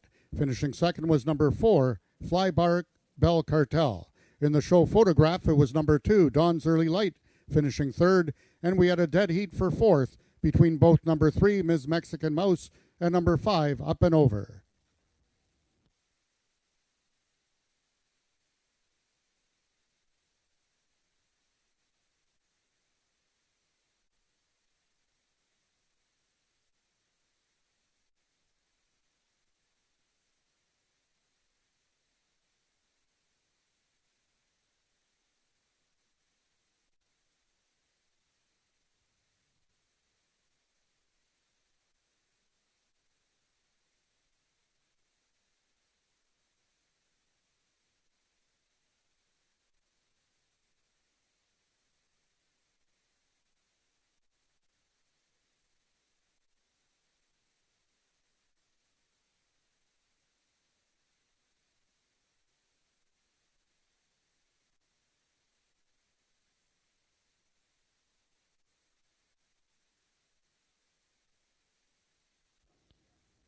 The results of the fourth race are now official. The winner is number 1, Twixt of Fate, 4-year-old Grey Gelding by Streakin' Six Cartel out of Isa Quick by Isa Special.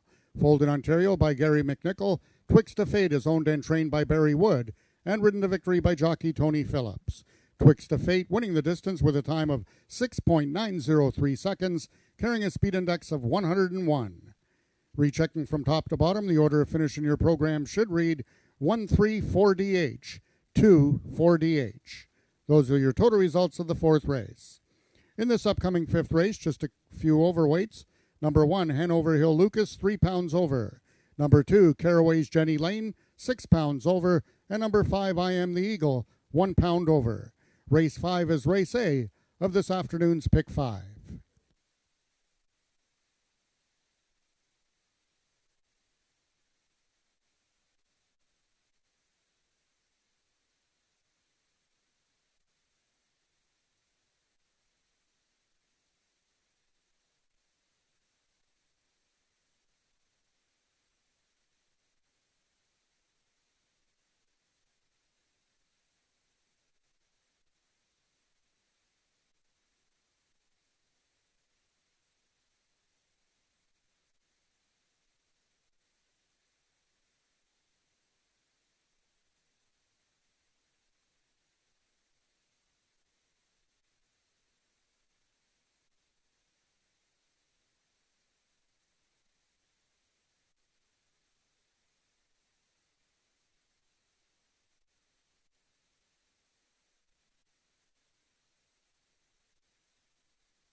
All right, everyone, it is time for the mascot race. Thank you to everyone who donated. We did reach our goal of $100. So we have the AjaxDowns and Ajax Casino Management in pumpkin costumes running in our race. We also have the Oshawa Generals mascot and our very own AJ. So if you guys are ready, we're going to start in 3, 2, 1. And they're off! The pumpkins are out the gate quick, but AJ makes a quick lead.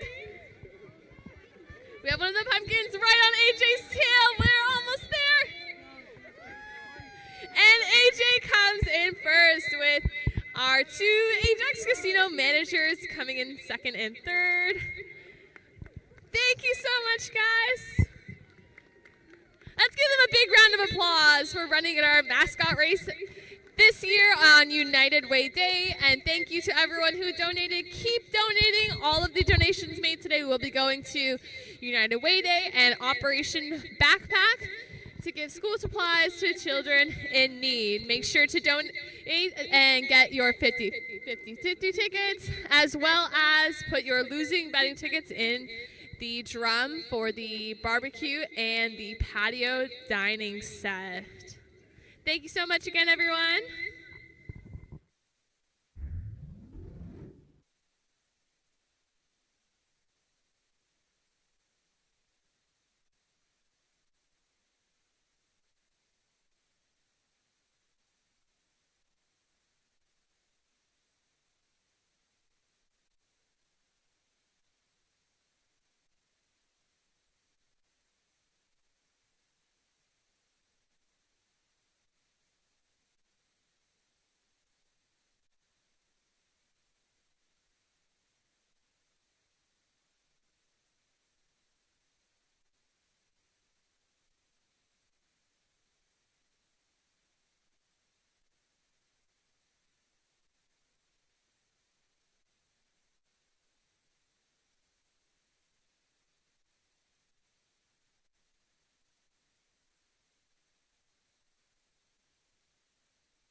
Well, I hope you enjoyed that mascot race. And you know what? That's great. AJ won, and, now we can celebrate with AJ. But kudos to the pumpkins, and the duck was doing the start and the finish, and that was a fun time. So, and I hope you like the Gridiron Gallop, the winner Twixt of Fate for Barry Wood.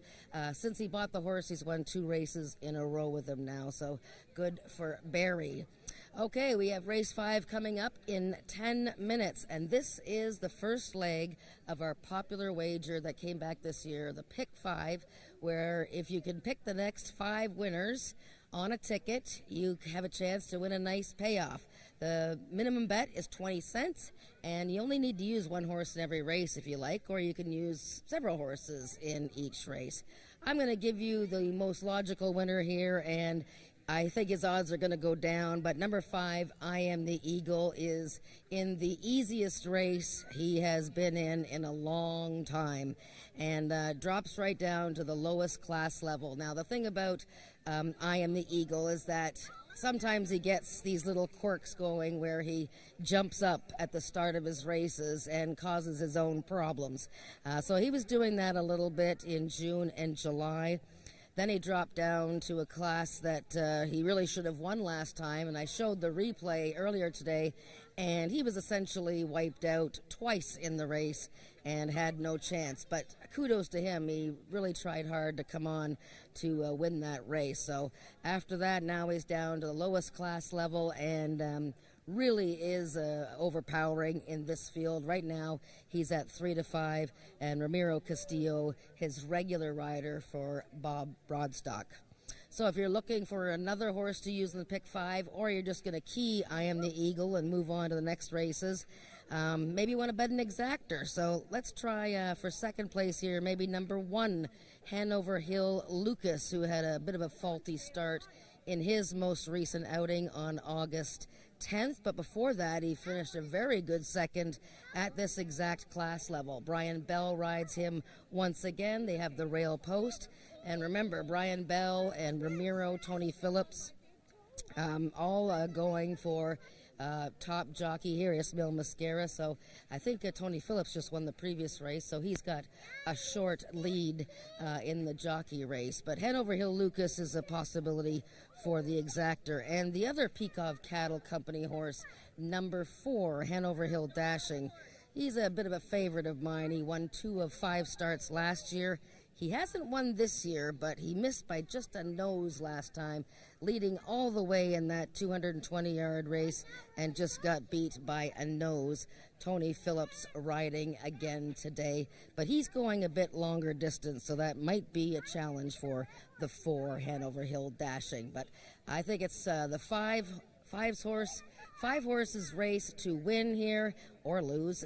I Am the Eagle, and I think you can start off a Pick 5 wager by just using the 5, and then spread out some horses over the next few legs. Good luck with your wagers. The race is on, race 5, 7 minutes.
The horses are now entering the track for today's fifth race. It's a speed index race for 3-year-olds and upward with an average speed index of 70 and under, running for a purse of $8,000.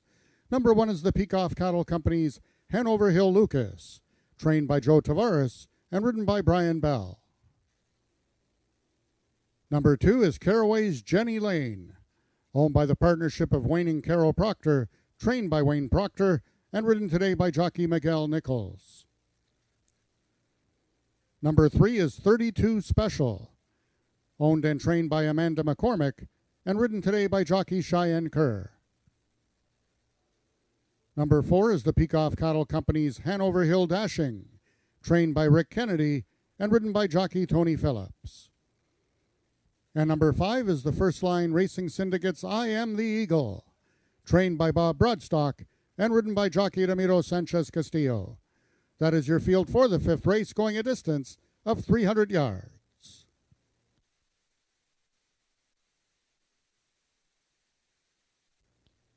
Last chance to wager the pick 5 just a few minutes before post time.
All the horses are now approaching the starting gates. They'll be loading shortly.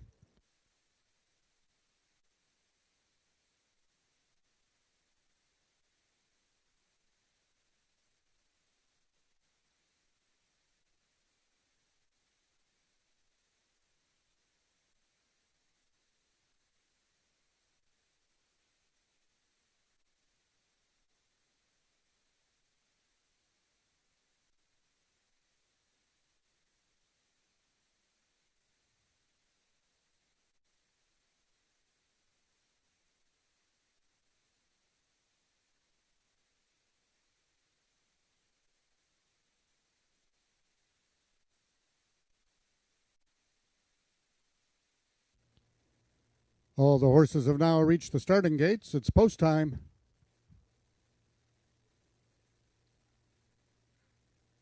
Number 1, Hanover Hill Lucas, is the first one in.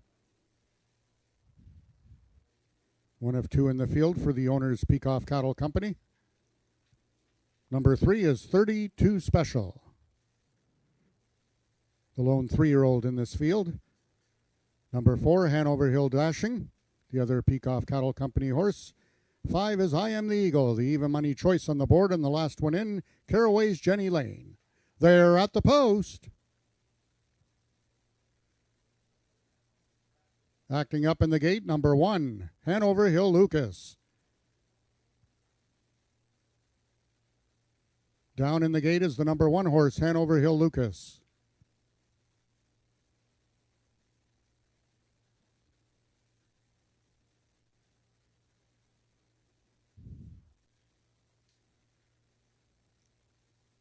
It appears we will have a slight delay before the start of this 5th race as they attend to the number 1 horse, Hanover Hill Lucas. Mutuals still open for wagering.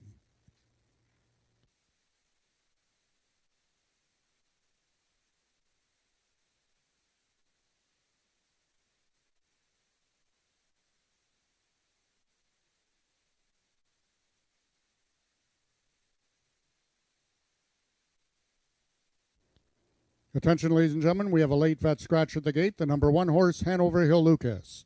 If you've wagered on the number 1 horse, Hanover Hill Lucas, win, place, show, exactor, triactor ticket, you will be given a full refund.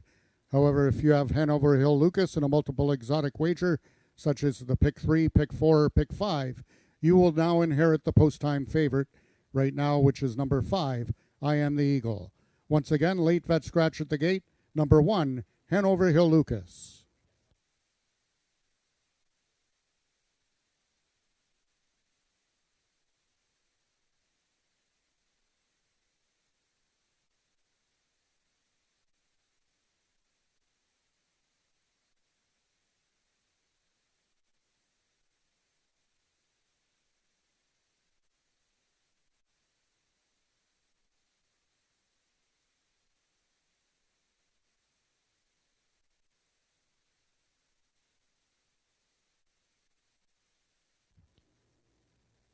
Ladies and gentlemen, just a reminder that this afternoon is our final Sunday of the 2022 racing season, and we will be switching back to Wednesdays during the week, with the exception of this Wednesday coming up.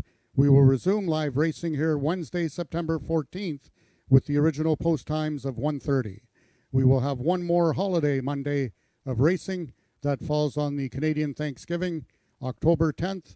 That will be first race post time 12:55.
All right, everybody, while we're waiting for our race to start, I want to talk a little bit more about the awesome things going on today here on United Way Day.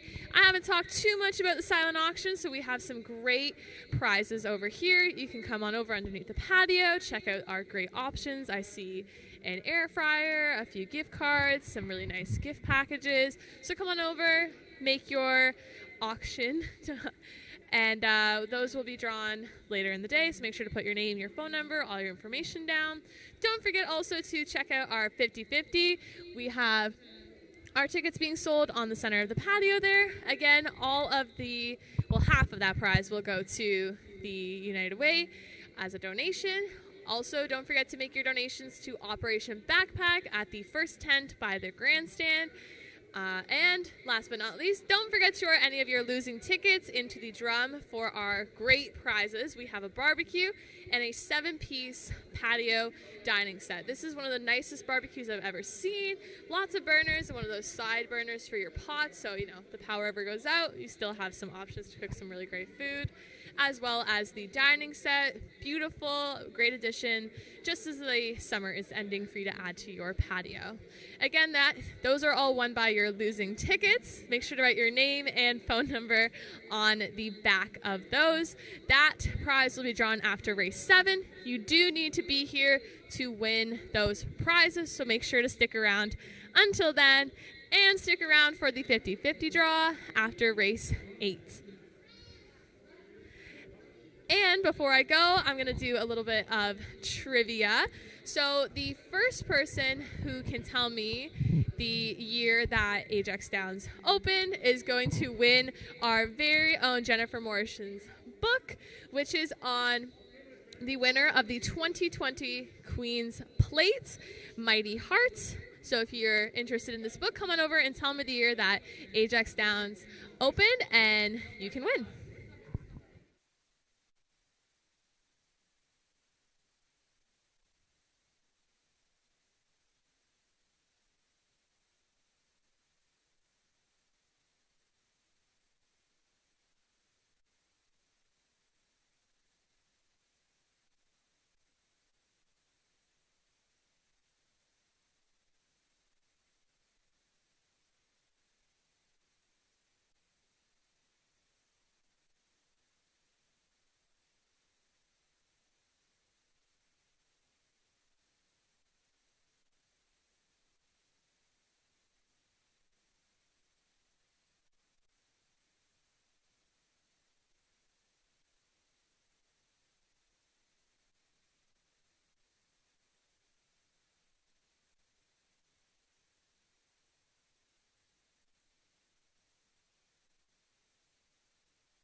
years younger.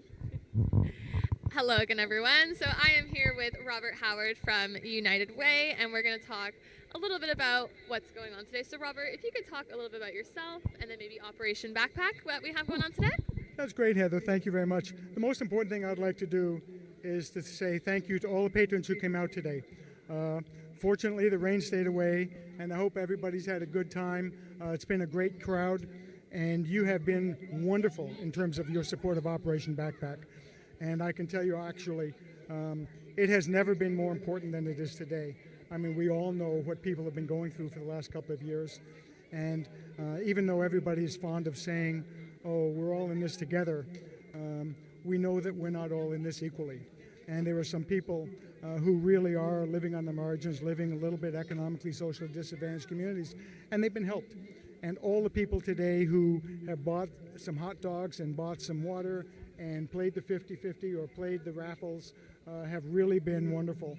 And do you want to ask me about Operation Backpack? Yeah, I'd love to know a little bit about Operation Backpack and kind of how that works, because I know we have a lot of support today, and thank you for everything you do. We know how hard it is to live sometimes in this world, especially with all the inflation and COVID. So tell us a little bit about Operation Backpack, how that works, and the difference that United Way is making in everyone's lives. Thank you very much, Heather. You are absolutely right on. We have gotten, Cindy is sitting over here somewhere, and I'd like to say thank you to Cindy and to Sue and to all the people who they've beaten up to come out here and volunteer.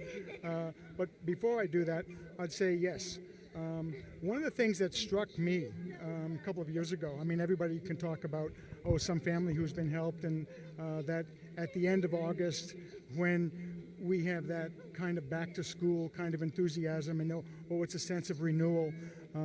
That's not a wonderful time necessarily for some families. If you've run out of money before you've run out of food at the end of the month, and now all of a sudden somebody comes along and says, oh, by the way, I've got to buy some school supplies. And early education preparedness is so critical in helping to develop a kid's approach towards school and helping to give him or her the confidence to do well in school. And it occurred to me one time when Cindy and I were driving around in South Oshawa, and near our office, as a matter of fact, and there was a public school down there, and it's always in September, you see the ubiquitous lineup of kids going into school, and you see 20, 30, 40 kids, and they've all got backpacks. I say, isn't that kind of cool? And then, but if you look really carefully, you'll see 3 or 4 or 5 kids who don't have backpacks. What they've got is maybe a Loblaws plastic bag with some school stuff in it, and maybe not adequate school stuff when they walk into class, whether it's kindergarten or 1 or 2 or what have you. And a kid pulls out his or her, supplies with pens and pencils and rulers and all this kind of stuff, and they're sitting there with nothing.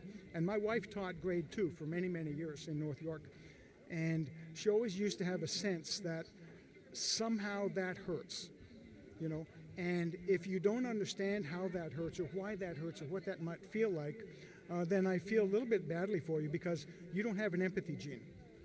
And an empathy gene is not a bad thing for people who make the community better, for people who live on the margins. And all the people out here who supported this project today and the community broadly who supported Operation Backpack, we're tremendously grateful to them because they made somebody's life a little bit easier in the context of taking some of that emotional burden off of them. That some kid who may have all kinds of issues, let's be real, he or she doesn't need the issue of going into class at grade 1 or grade 2 or kindergarten and be the only kid in the line who's got their A, doesn't have school supplies, or B, has their school supplies in a plastic bag. And I see Emilio over here, and he's a great guy, and he did a great job in the race. And guys like that, and people like Christine, and people like yourself, and the staff at the casino and the staff at the Downs, who set this up and did a lot of work, and I know you've all worked very hard at pulling this off. We're tremendously grateful to you. And thank you for doing all this. I can agree that bringing the school supplies to the kids definitely alleviates a lot of stress for kids and for the parents. So thank you so much for everything that you do. Keep doing. We will support you until We no longer can, but I'm sure we always will. So thank you so much, Robert, for talking about that. And keep donating. Keep bringing your donations over to the front tent here. Keep donating to our 50-50 draw. We have those tickets being sold up until race 8, because after race 8, we'll be doing that draw. Keep going over to the silent auction as well. That's still going on. Thank you so much again, Robert. Thank you, United Way, and we will talk again soon.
All right, everyone, I am back again, and I am here with Sherry from United Way, and we're going to be giving away an AjaxDowns sweater. Oh, yeah, Sherry will hold it up for us. Nice and warm on this chilly end of summer day. So, Sherry, if you want to give us our trivia question to win this awesome sweater. Okay, so if you'd like to win this awesome sweatshirt, if you can tell us, when did the United Way movement originate in Durham region? Your local United Way supports over 20 agencies and 200 programs supporting those most vulnerable in Durham region. So we'd like to thank Casino Ajax. We'd like to thank AjaxDowns, all of our volunteers, because together we are possibility. Thank you. That's the United Way. Does anybody have a year? We have 1969. I think it might be a little earlier than that.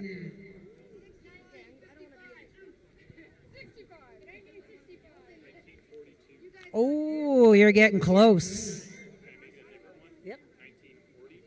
And we have a winner. Do you want to do this?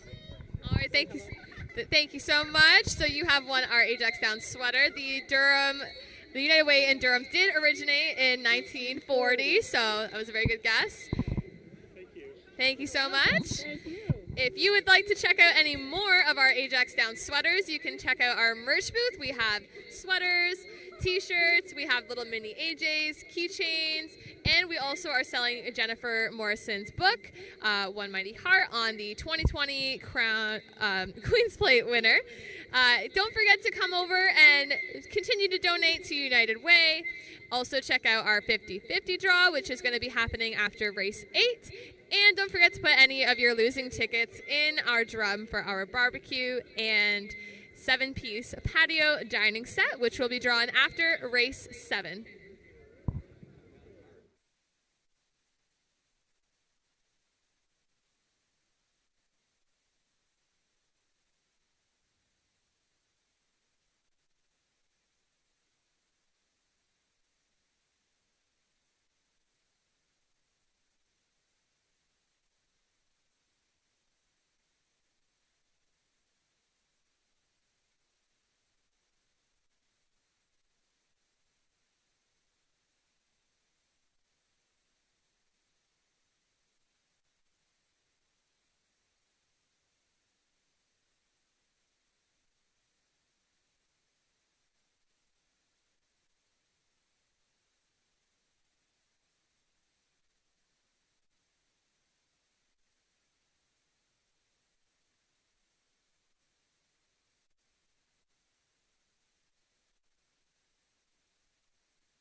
All right, everyone. So I've come over underneath the patio now to kind of check out these silent auction items that we have. We have some really awesome items. Down at the end here, we have our air fryer, and we have some of our pony packages, some beautiful jewelry, pearls.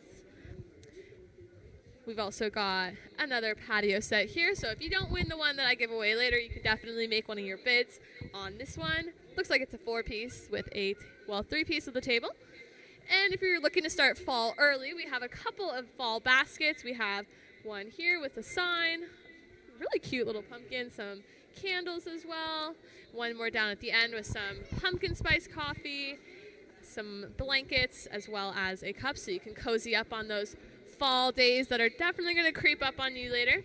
We also have our AjaxDowns merch package. So we have one of our amazing jackets, a sweater, a t-shirt, and a couple of our mugs. So if you also didn't win that sweatshirt earlier, then you can come on over and make your bid on that. We also have a few ticket options. We have Mean Girls the Musical. We have a home opener game of, it looks like, the Oshawa Generals. We also have another game down there and a few other bits and prizes in here. So if you haven't made your way over yet to check out the silent auction, definitely come on over, check out all of the great options we have, and make your bids. Guys, have you checked out the auction yet? No? Do you see any of the prizes that you think you would like? No? You don't have a favorite one? Do you have a favorite one? The one that's in like the pink cowboy hat. Oh, the ponies one? You would like the little ukulele? Do you play the guitar or the ukulele? No. No? Do you want to learn though? I play my dad's guitar and my daycare's guitar. Yeah, that's very cool. I can't play the guitar. Like, oh my God, we're on TV. I know, I just see you guys on. I always see you in the back doing your little dancing, which is very awesome. Well, you heard it here. Definitely come over, check out the silent auction. There's some great prizes. You can make your bid while you're waiting for the next race to begin.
All the horses are now coming back onto the track and marching onto the starting gates. We thank you all for your patience due to the unfortunate incident, and we will be resuming our remainder of the race card. Once the horses get to the starting gates, we will be loading immediately. This race 5 is race A of this afternoon's Pick 5.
All the horses have now reached the starting point.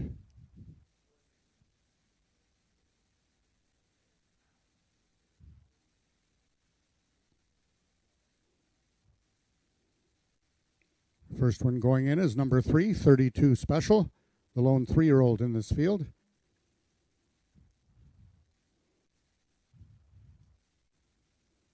Number 4, Hanover Hill Dashing, is next in, trying to give jockey Tony Phillips back-to-back winners. Number 2, Caraway's Jenny Lane, and I Am the Eagle, the heavy 1-9 favorite in this 5th race.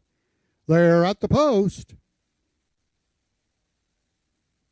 And they're off. I Am the Eagle gets out quickest of all.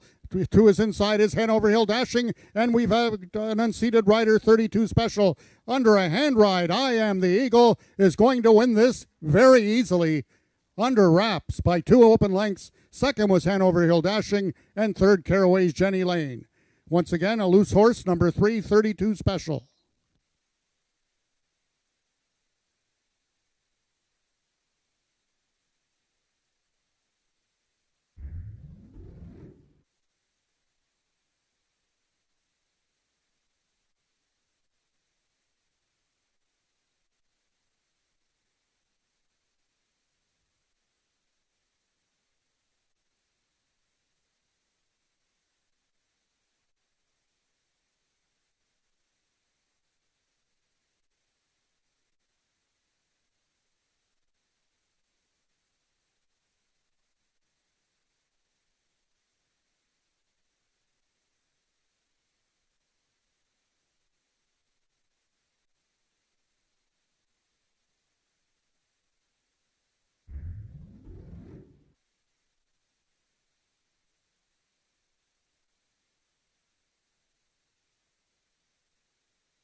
The unofficial winner of the 5th race was number 5, I Am the Eagle. Second, number 4, Hanover Hill Dashing. And third, number 2, Caraway's Jenny Lane.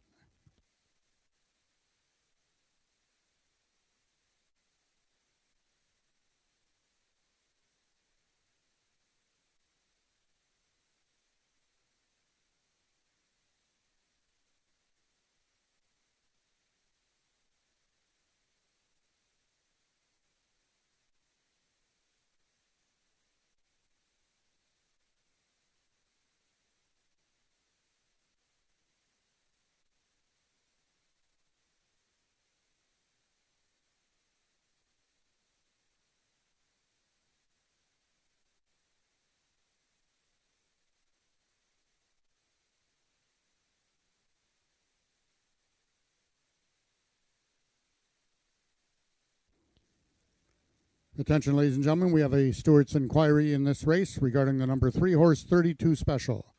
Hold on to all your tickets, please, until the 5th race has been posted official.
Now entering the winner's enclosure, your unofficial winner of the 5th race, number 5, the First Line Racing Syndicate's I Am the Eagle.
After a review by the video from the stewards, there will be no change in the order of finish. The numbers on the board are now official. The winner is number 5, I Am the Eagle, 7-year-old bay gelding by One Dashing Eagle out of Imagine If by Strawfly Special. Foaled Oklahoma by CC Stock Farm. I Am the Eagle is owned by the First Line Racing Syndicate, trained by Bob Broadstock, and ridden to victory by jockey Ramiro Sanchez Castillo. I Am the Eagle winning the distance with a time of 16.010 seconds, carrying a speed index of 74. Rechecking from top to bottom, order of finish in your program should read, late vet scratch at the gate, 3, DNF, 2-1. Those are your total results of the 5th race. In this upcoming 6th race, the following overweights. Number 1, I Think Icon, 4 pounds over. Number 2, Me Zoom and Buy, 3 pounds over. Number 3, Caraway's Jet Moon, 1 pound over.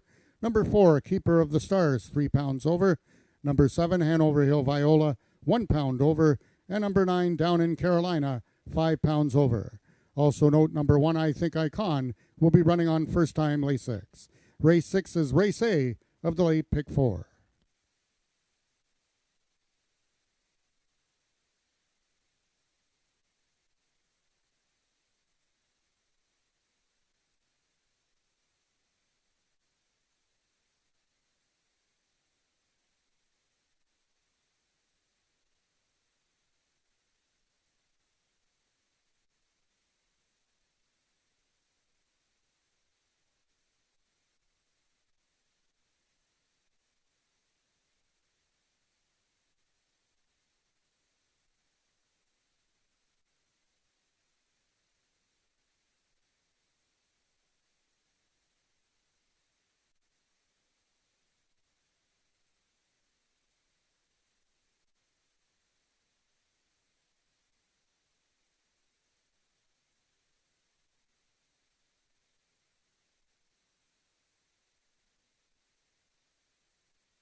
Attention, ladies and gentlemen. Jockey Cheyenne Kerr will be off the remainder of her mounts in race 6. On the number 6 horse, Awana Corona, there will be a rider to be announced. And also in race 7 on aboard number 5, Ruby Jess, a jockey to be named on number 5, Ruby Jess in race 7.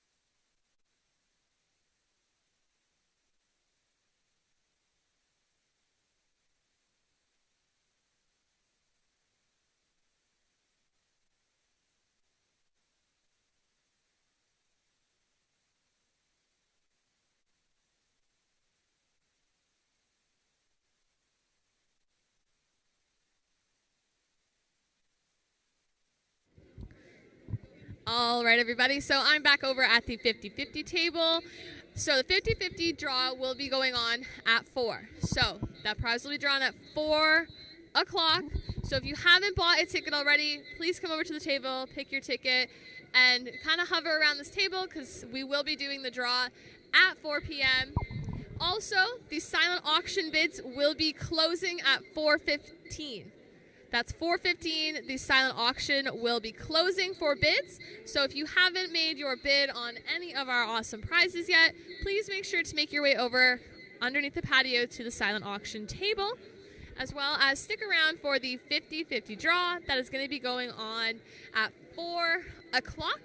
So make sure you're in the general area. We will be calling the name at that time, and then I will be calling it again later if that person is not in the general vicinity. All right, so just one more time before our race 6 gets started. Your 50-50 draw will be done at 4 p.m. and the silent auction bids will be closing at 4:15. So if you haven't gotten a chance to buy your tickets or make your bid, please do that as soon as possible.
All right, everyone. So I am here with a big fan, Annabella. So Annabella, how has your day been so far today? Good. Good. How's your popcorn? Good. What has been the favorite thing you've done today so far? Just looking at the horse races. Looking at the horse races. Have you seen a horse that you really like? Maybe a nice color? Yeah. Yeah. What was the horse color? Brown. Brown. Did it win, or did you get a chance to see it race yet? Yeah. It won? That's awesome. Good job. So, you hear from Annabelle. It's been a really great day, and the popcorn is really good. So make sure to get on over to the popcorn and cotton candy. You can get those for $1 donation. And do you want to say goodbye, Annabella? Bye.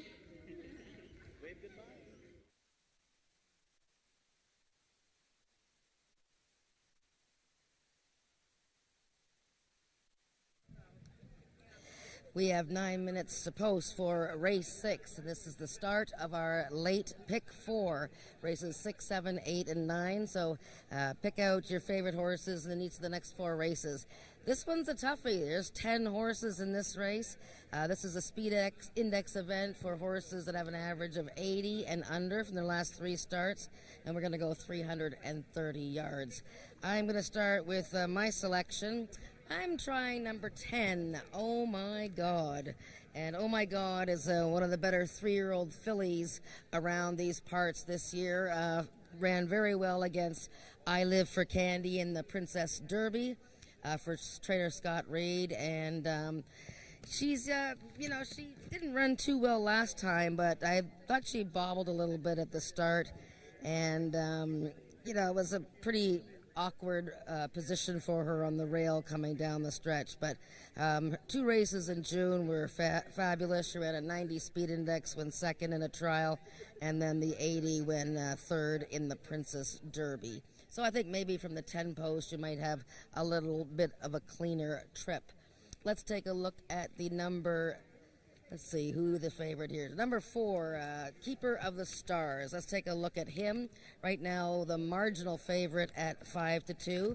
And Keeper of the Stars comes from the leading barn, Jason Pascoe. Brian Bell going to ride for owner Belinda Taggart. And Keeper of the Stars is dropping in class. He was at a speed index level last time, which was 2 levels higher than this, 1 level higher than this.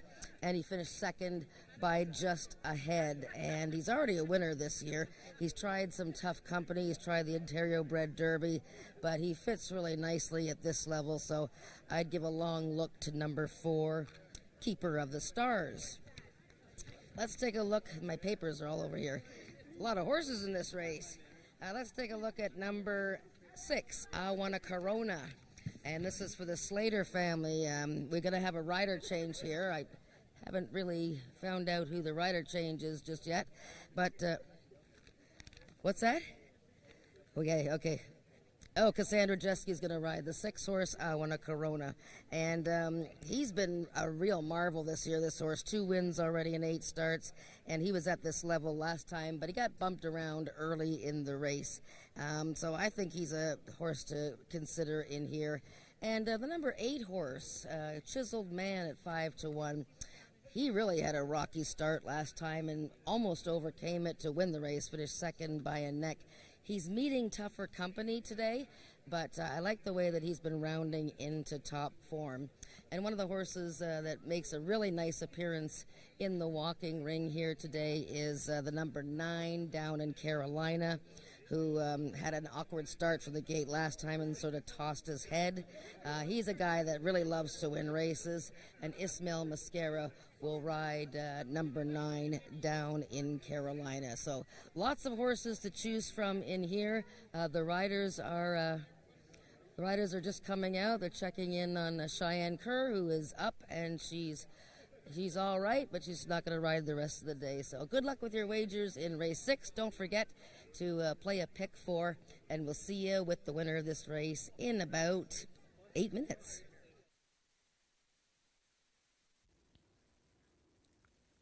Ladies and gentlemen, in this upcoming 6th race, the new jockey on number 6, I Want a Corona, will be Cassandra Jeski. Cassandra Jeski now rides number 6, I Want a Corona, in this upcoming 6th race. In race number 7, the new rider on number 5, Ruby Jess, will be Ismail Mosquera. Ismail Mosquera rides number 5, Ruby Jess, in the 7th race.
All right, everyone. So we are going to do the 50-50 draw now. The winner will be going home with $210.50. So the total we raised was $421. So give yourselves a round of applause. That was awesome. Thank you for all of your donations today. So Sherry, if you want to give a spin.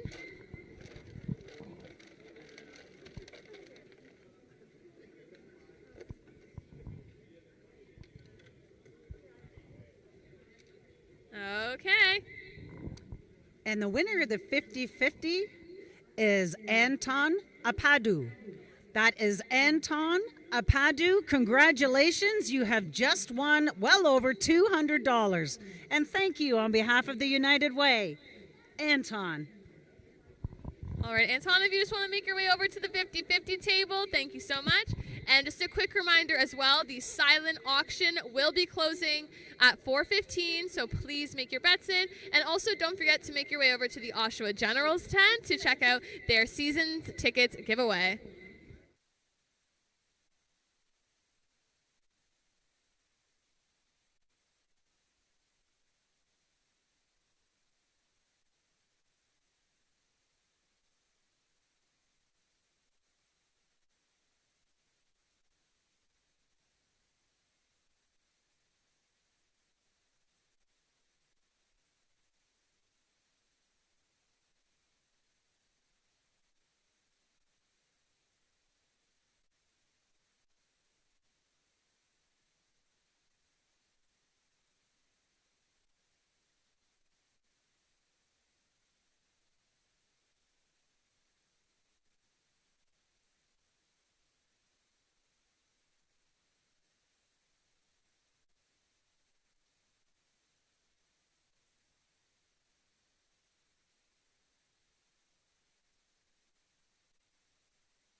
The horses are now entering the track for today's sixth race. It's a speed index race for 3-year-olds and upward with an average speed index of 80 and under, running for a purse of $9,000. Number 1, I Think I Can, owned by Christine Tavares, trained by Joe Tavares, Ed Walton in the saddle. Number 2 is Me Zoomin' By, owned by Brooke Sisson, trained by Sean Slater, and ridden by jockey Rachel Isaacs. Number 3 is Caraway's Jet Moon, owned by the partnership of Wayne and Carol Proctor, trained by Wayne Proctor, and ridden by Helen Vanek. Number 4 is Keeper of the Stars, owned by Belinda Taggart, trained by Jason Pascoe, and ridden by Brian Bell. Number 5, Winning Okie, owned by the partnership of Earl Foster and Ross Leach, trained by Les Baker, and ridden today by jockey Norman D'Souza. Number 6 is Wanna Corona, owned by Debbie Slater, trained by Sean Slater, Cassandra Jeske in the irons. Number 7 is the Peacock Cattle Company's Hanover Hill Viola, trained by Joe Tavares, and ridden by jockey Ramiro Sanchez Castillo. Number 8 is Chiseled Man, owned and trained by Rick Kennedy, and ridden by Tony Phillips. Number 9 is Down in Carolina, owned by Emily Obu, trained by Jason Pascoe, the mount to Ismael Mosqueda. And number 10 is Oh My God, owned by John Wilson, trained by Scott Reed, the mount to Carly Furlonger. That is your field for the sixth race, going a distance of 330 yards. Race 6 is Race A of the late Pick 4.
All the horses are now approaching the starting gates.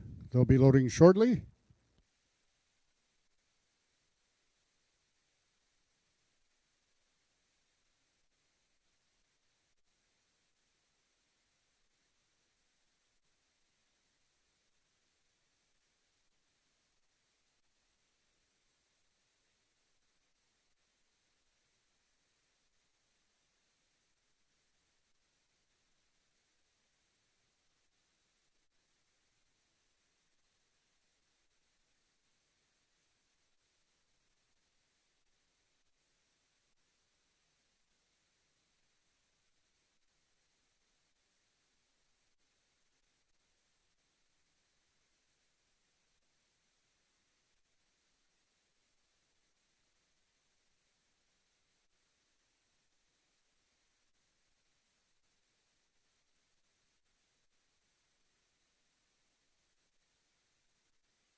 All the horses have now reached the starting point and they're loading into the gates. Number 1, I Think Icon, is the first one in. Currently the even money choice favorite on the board. Number 6, I Want a Corona, goes in. One of 2 in this field for Sean Slater. I Think Icon, also one of 2 in the field for trainer Joe Tavares. Number 2, Me Zoomin' By. The other trained by Sean Slater. Number 7 is Hanover Hill Viola, the other trained by Joe Tavares. Number 3, Caraway's Jet Moon, goes in. 4 is Keeper of the Stars, one of 2 for Jason Pasco. Number 8 is Chiseled Man.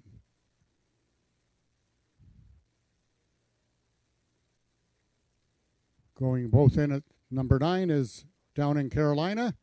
2 left to load. They are number 5, Winning Okie, and number 10, Oh My God. Winning Okie is in, as is Oh My God.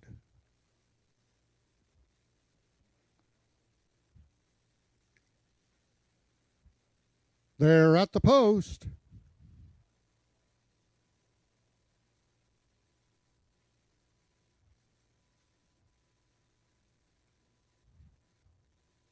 And they're off.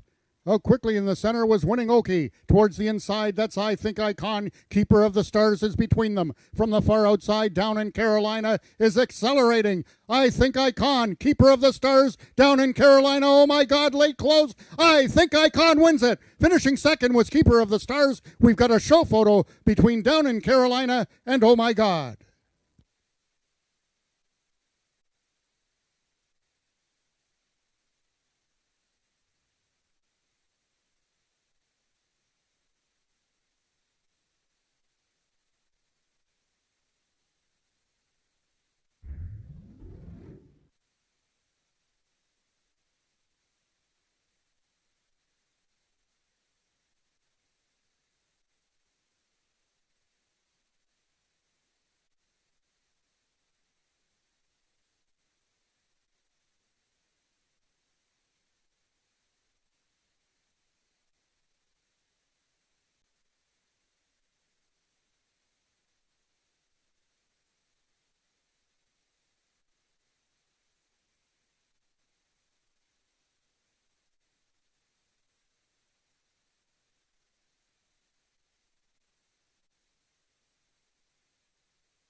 The unofficial winner of the sixth race was number 1, I Think Icon.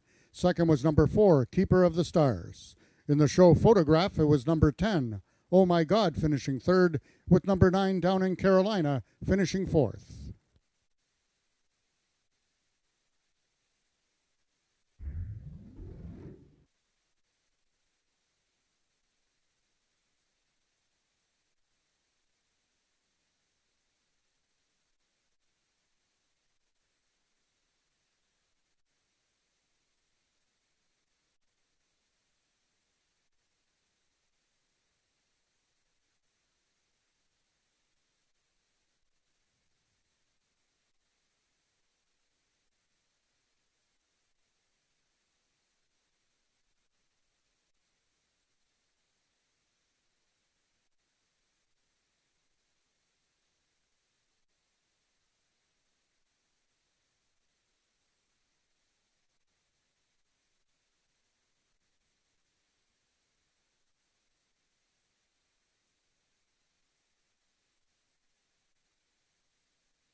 Also, if this race remains official, you will now be able to redeem your coupon in your quarter horse program at the merchandise booth for a free Frosty coupon for Wendy's on Kingston Road. Once this race becomes official, jockey Ed Walton with his second win of the afternoon.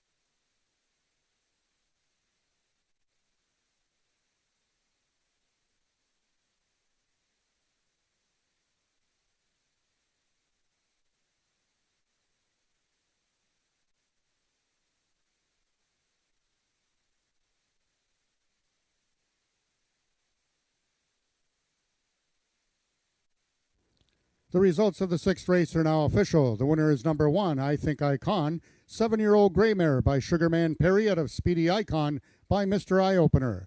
Both bred and owned by Christine Tavares, I Think Icon is trained by Joe Tavares and ridden to victory by jockey Ed Walton, his second winner on the card.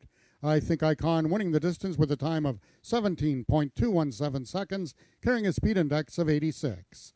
Rechecking from top to bottom, order finishing your program should read 195-2610-7843. Those are your total results of the sixth race. In this upcoming seventh race, we have a rider change on number 5, Ruby Jess. Make the new rider Ismael Mosquera. Ismael Mosquera rides number 5, Ruby Jess, and number 4, A Fancy Arrangement, is 4 pounds over.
All right, everyone. I know it's getting a little bit late, but we still have some time to enter our draw for today.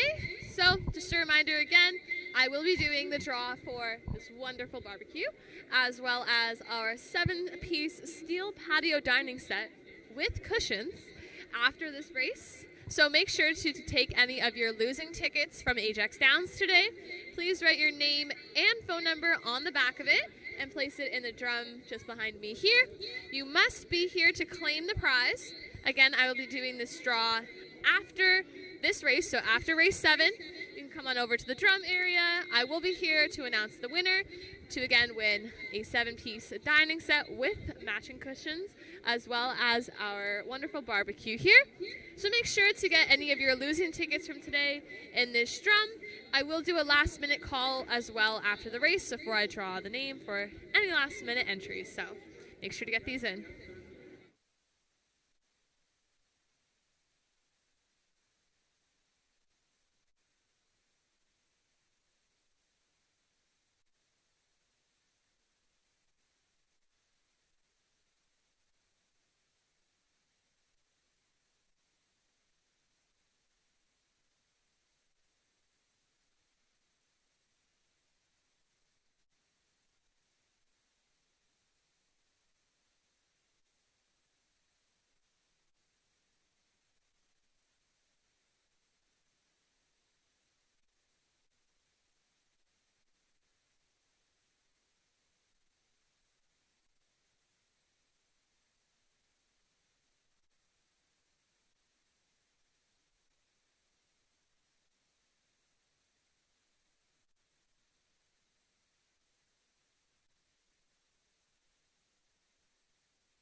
9 minutes to race 7, the start of the last pick 3 on today's card, races 7, 8, and 9, ending with the 9th running of the Peacock Derby coming up, our top 3-year-old race. And this is an allowance event at 350 yards for Ontario sired 3-year-olds and upwards, non-winners of 3 races. And I'm going to start with my pick in the race, number 2, Senor Pagrana, with a Norm D'Souza riding, and he's already got a win on today's card. And Senor Pagrana is, he hasn't won a race yet this year. He's had 7 chances, but he's been second twice and third twice. And I loved his last race when he was racing at this level. And same distance, too, and he finished third, beaten just half a length. And I think he's certainly overdue to get his picture taken this year. But I like his chances in this race. All the money seems to be going right now on the 3-horse Raptor from the Scott Reed barn for owner Colleen McCracken and Scott Reed and jockey Carly Furlonger. And Raptor had that series of races in the spring where he was second in photo finishes 4 times in a row and just so unlucky. And then he tried the Ontario Bred Derby, a big stakes race, and that was too tough for him. And then last time, he didn't have a very good start from the gate. So sort of been unlucky this year, Raptor at 7-5. Pretty low odds on a horse that is a little bit unlucky, but he is a contender in here. Number 1, Bogey Wheels. Nick was talking earlier today about how he stopped picking Bogey Wheels. Of course, it's been a couple of seasons since Bogey Wheels has won a race, but he almost never runs a bad race, and he's put a lot of pocket change into James Bogar's wallet, that's for sure. And Bogey Wheels and jockey T.P. Phillips are actually taking a bit of a class drop here because they're into an Ontario sired race, and they've been competing against much tougher company. Last time when Bogey Wheels was 4th, the winner was Pretty Runaway, who has since come back to win a nice race. And the 3rd place finisher that day, 5 Bar Fandango, has also come back to win. She won last Wednesday. So Bogey Wheels always looks like he's a big contender on paper. He always pretty much tries hard every time. And he's a horse that you should use in your exactor and triactor. Going to look at the number 4 horse here. A fancy arrangement for Christine and Joe Tavares, and they just had a winner in the most recent race with that tough gray mare, I Think Icon. Eddie Walton holding the hot hand today. He's already got 2 victories, including the one on I Think Icon, and this mare close second in her last race, and that was only her 3rd start of the season. And we have on the outside Ruby Jess, who will now be ridden by Cassandra Jeske. And Ruby Jess really got close to winning her maiden in a number of races, and then finally got it done last time, winning by a neck over a horse named Hanover Hill Justine, who came back to win her next race. So Ruby Jess now graduating to the next class level, and it's a little bit tougher for her. So I'm going to be looking at the 5, 1, and 4 here. Good luck with your wagers. Take a chance on the late pick 3, races 7, 8, and 9, and we'll catch up with the winners hopefully after this race.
The horses are now on the track for the 7th race. It's an allowance for Ontario sired 3-year-olds and upward, non-winners of 3 races lifetime, running for a purse of $13,500. Number 1, Bogey Wheels, owned by James Bogar, trained by Barry Wood, and ridden by Tony Phillips. Number 2 is Husty Sport Incorporated Senior Pagrana, trained by Bob Broadstock, and ridden by jockey Norman D'Souza. Number 3 is Raptor, owned by the partnership of Colleen McCracken and Scott Reed, trained by Scott Reed, and ridden by Carly Furlonger. Number 4 is A Fancy Arrangement, owned by Christine Tavares, trained by Joe Tavares, and ridden by Ed Walton. And number 5 is owner-trainer Daniel Stevenson's Ruby Jess, the Mount Ismael Mosquera. That is your field for the 7th race, going a distance of 350 yards. 2 minutes till post time. Race 7 is race A of the final pick 3.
All the horses are now approaching the starting gates. They'll be loading shortly.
All the horses have now reached the starting gates, and they're loading into the gates. Number 3, Raptor, is the first one in. Number 5, Ruby Jess.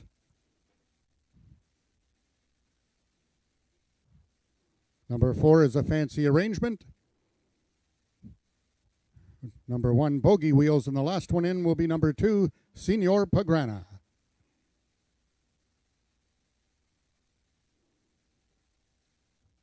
They're at the post.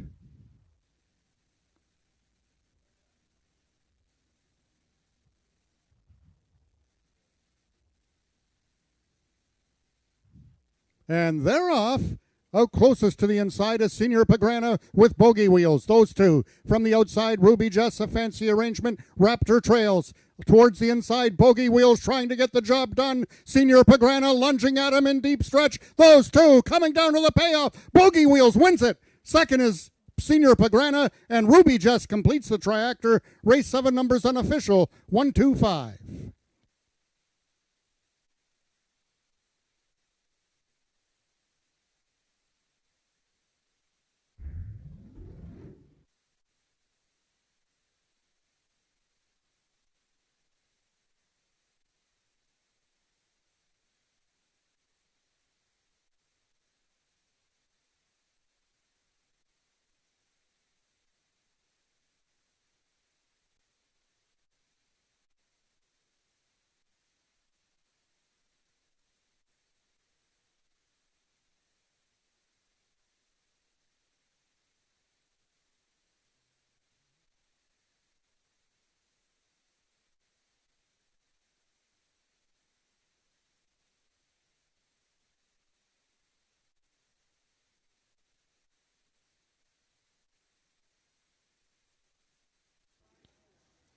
Ladies and gentlemen, hold all tickets, please. We have a stewart's inquiry in this 7th race regarding the start on number 3, Raptor.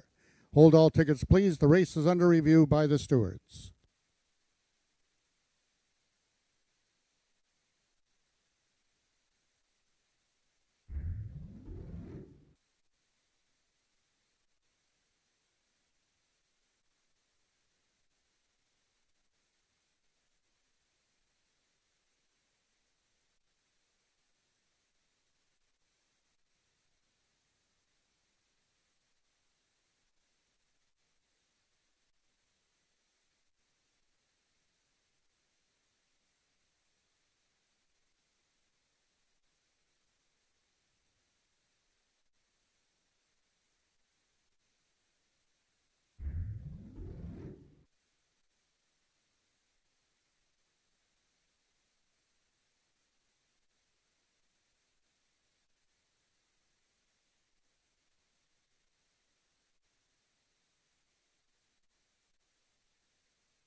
Ladies and gentlemen, after a review of the video, the stewards have determined that there will be no change. The 3 was given a fair start.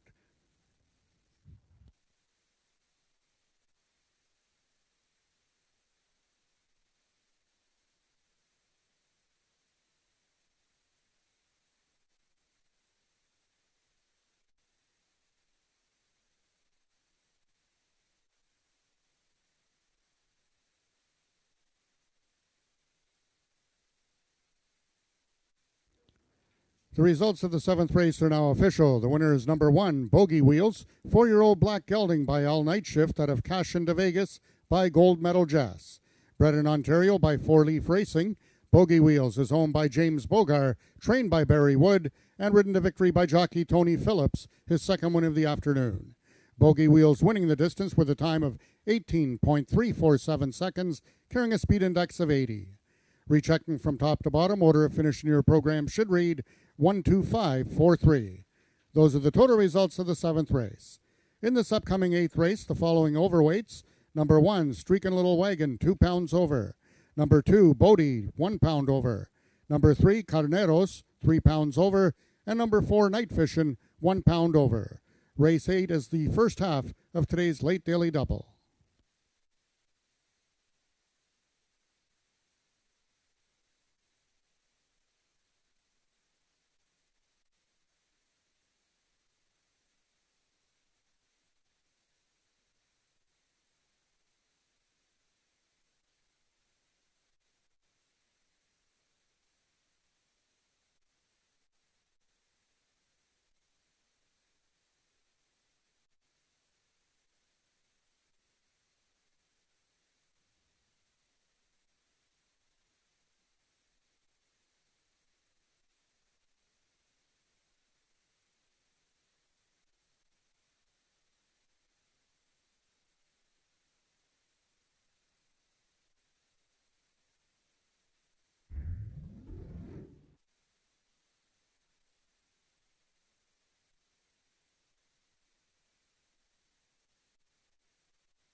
All right, everyone, it is now time to do our draw. If you haven't already, try and throw your tickets in. We'll do a last minute, 10 seconds. So if you haven't put your ticket in, we're gonna do our draw now. We got some good spinning going on. Thank you for everyone who has come out today. I know it's been a bit of a long day. So we're gonna do our first winner is going to be for the patio dining set. And the winner is Kim Lattonville. I hope I said that correctly. Kim, congratulations. You have won a new patio dining set.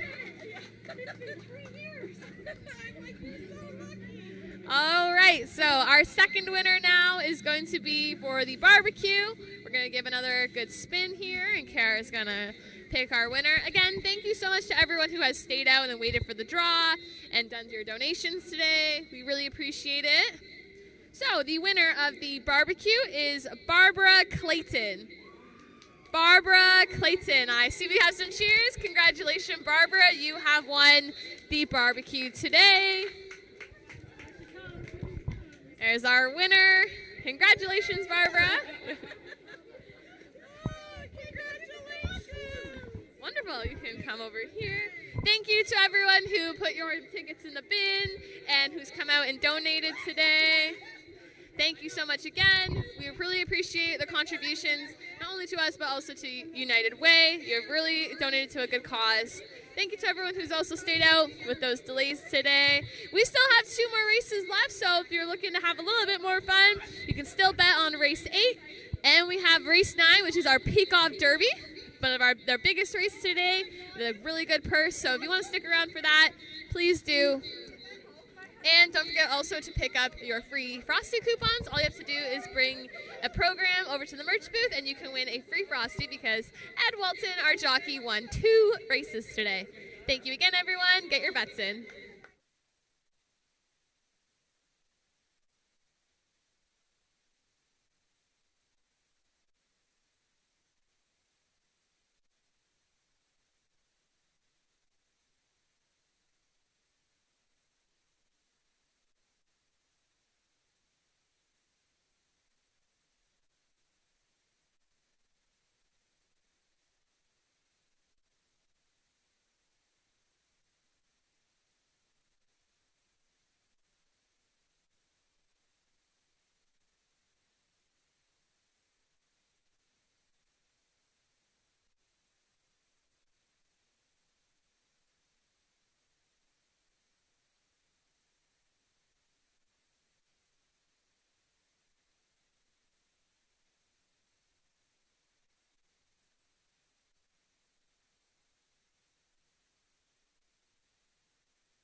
We have race 8 here, and this is a nice allowance event for 3-year-olds and upward. It's an open allowance, and some really nice horses in here. We have 10 minutes to post time. I'm going to start with the number 5 horse. Country's coming back, and what a wonderful horse he has been over the years. He's 9 years old now, races for owner Ralph Pearson, who used to train him, now trained by Don Reed.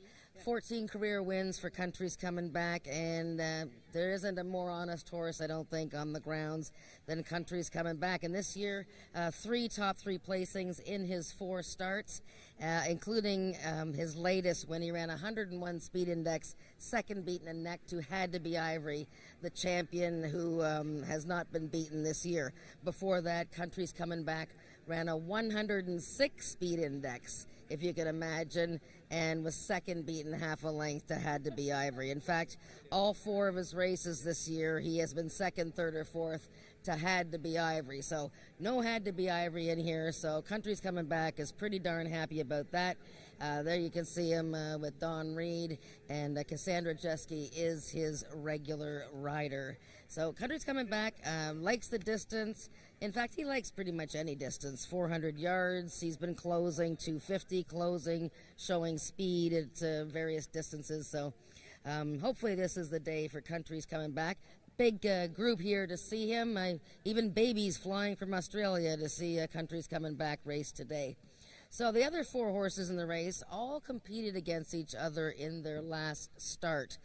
We have the 1 horse, Streakin' Little Wagon, who was second to Night Fishin', and then Bodie was 4th, Carnero's 3rd. So how did that race go?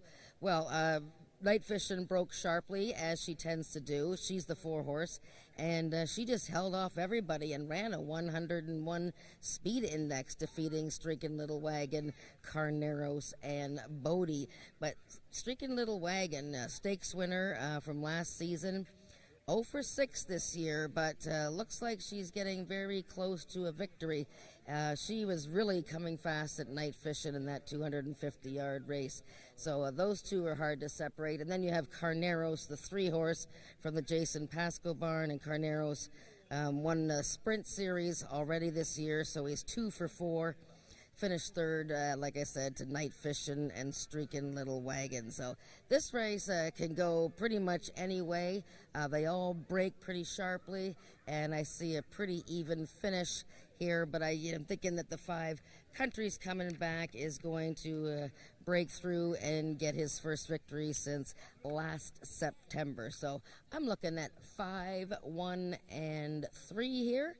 Good luck with your wagers. We have late double betting here on to the Peacock Derby, our big feature race and final race coming up in the 9th, and that's for our top 3-year-olds. So good luck in race 8, and we'll see you for the 9th.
The horses are now entering the track for the 8th race. It's an allowance open for 3-year-olds and upward, running for a purse of $13,000.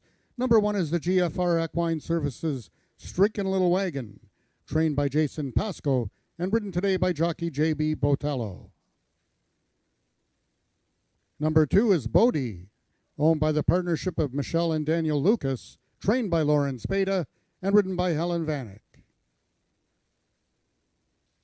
Number 3 is Carneros, owned by Milena Fitchen, trained by Jason Pasco, Brian Bell in the irons.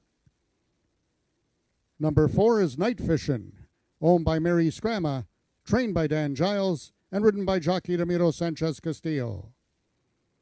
And number 5 is Ralph Pearson's Country's Coming Back, trained by Don Reed, and ridden by Cassandra Jeske. That is your field for the 8th race, going a distance of 250 yards. Just 3 minutes till post time.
All the horses are now approaching the starting gates. They'll be loading shortly.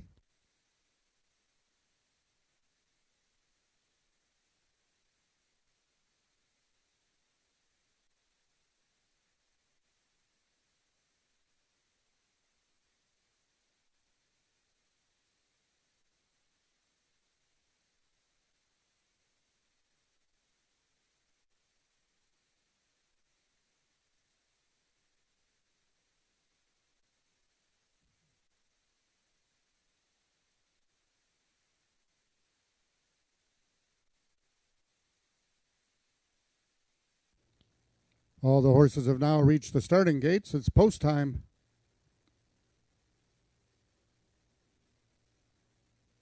Number 1, Streakin' Little Wagon is in. 1 of 2 in here for Jason Pasco. J.B. Botello aboard. Number 2 is Bodie. Lauren Spada with Helen Vanek. 3 is Carneros, stablemate to Streakin' Little Wagon. Number 4 is Night Fishin'. Winner last time out, trying to make it 2 in a row. And the last one in is Country's Coming Back. They're at the post. And they're off. Night Fishin' gets out quickly on the outside. Towards the inside, Streakin' Little Wagon. Bodie is there, and on the outside, Country's Coming Back is accelerating. Country's Coming Back now takes over the lead with Streakin' Little Wagon. No, it's very tight. A win photo between Streakin' Little Wagon on the inside and Country's Coming Back from the outside.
We have a photo to win in the 8th race between number 1, Streakin' Little Wagon, and number 5, Country's Coming Back.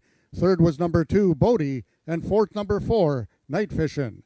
And in the win photo, it's number 1, Streakin' Little Wagon, getting the victory over number 5, Country's Coming Back.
The results of the 8th race are now official. The winner is number 1, Streakin' Little Wagon, 4-year-old bay mare by Fast Prize Jordan out of La Jolla's Fortune by Streakin' La Jolla.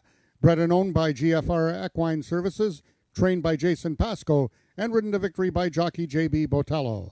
Streakin' Little Wagon winning the distance with a time of 13.208 seconds, carrying a speed index of 98. Rechecking from top to bottom, order finish in your program should read 13542. Those are the total results of the 8th race. In this upcoming 9th and feature race of the afternoon, we have a couple scratches. Scratch both number 5, Sacred Heart, and number 8, SW Snow Magically Cool. Also, we have the following overweights. Number 2, I Live for Candy, 5 pounds over. Number 1, First Cold Wave, 3 pounds over. Number 3, Scarlet's Cartel, 1 pound over. Number 4, Cold Kinda Star, 3 pounds over. Number 6, JTC Little Moon Bar, 1 pound over. Number 7, Lethal Traces, 4 pounds over. And number 9, SW the Redeemer, 2 pounds over.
Hello again, everyone. We have made it to the last race of the day, race 9, which is the Peacock Derby.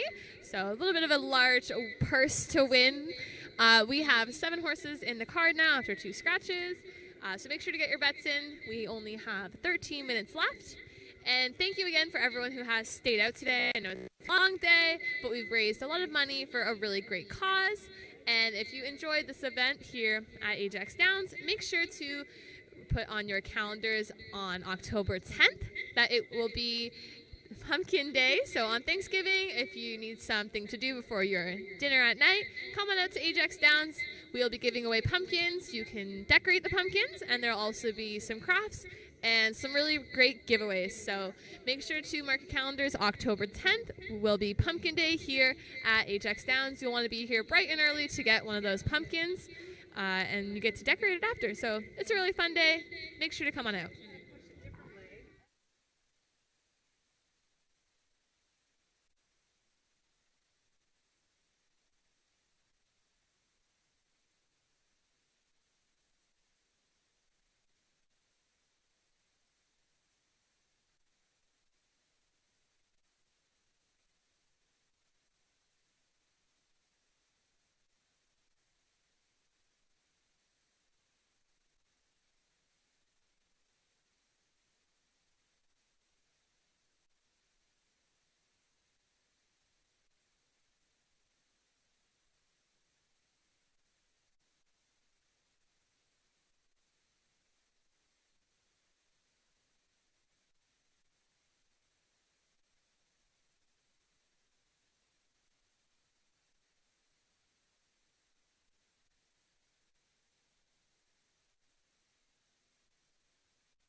We have 10 minutes to the 9th running of the Pekov Derby. This is for 3-year-olds, and it's the biggest race for 3-year-olds of the Ajax Downs season. It's 400 yards, and there was two trials, but because the trials had some scratches in them, everybody that raced to the trials graduated to the final here today. Now we have 2 scratches from this 9-horse final, and that is the 5 Sacred Heart and the 8 SW Snow Magically Cool. But, you know, the race goes through number 2, I Live for Candy, and this is one of 4 horses for trainer Jason Pascoe, and she was just dominating in her trial victory.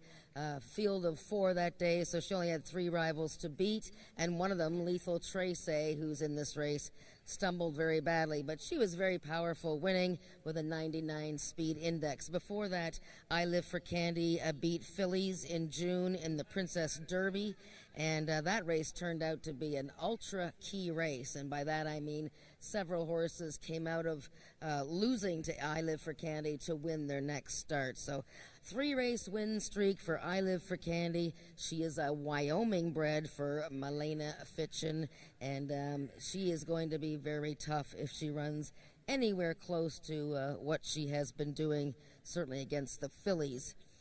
We have to look at the other trial winner, and this is another Milena Fitchin and Jason Pascoe horse. This is the outside horse, number 9, SW The Redeemer, and he's an Oklahoma bred who was racing short distances at Ajax since June, and then he finally stretched out to 400 yards, the distance of this race, for his trial and he powered away to win by 3/4 of a length with a 96 speed index. And JB Botello, who just won the most recent race on Streakin' Little Wagon, is back to ride. So SW the Redeemer, 2 for 3 at 400 yards and in very sharp form.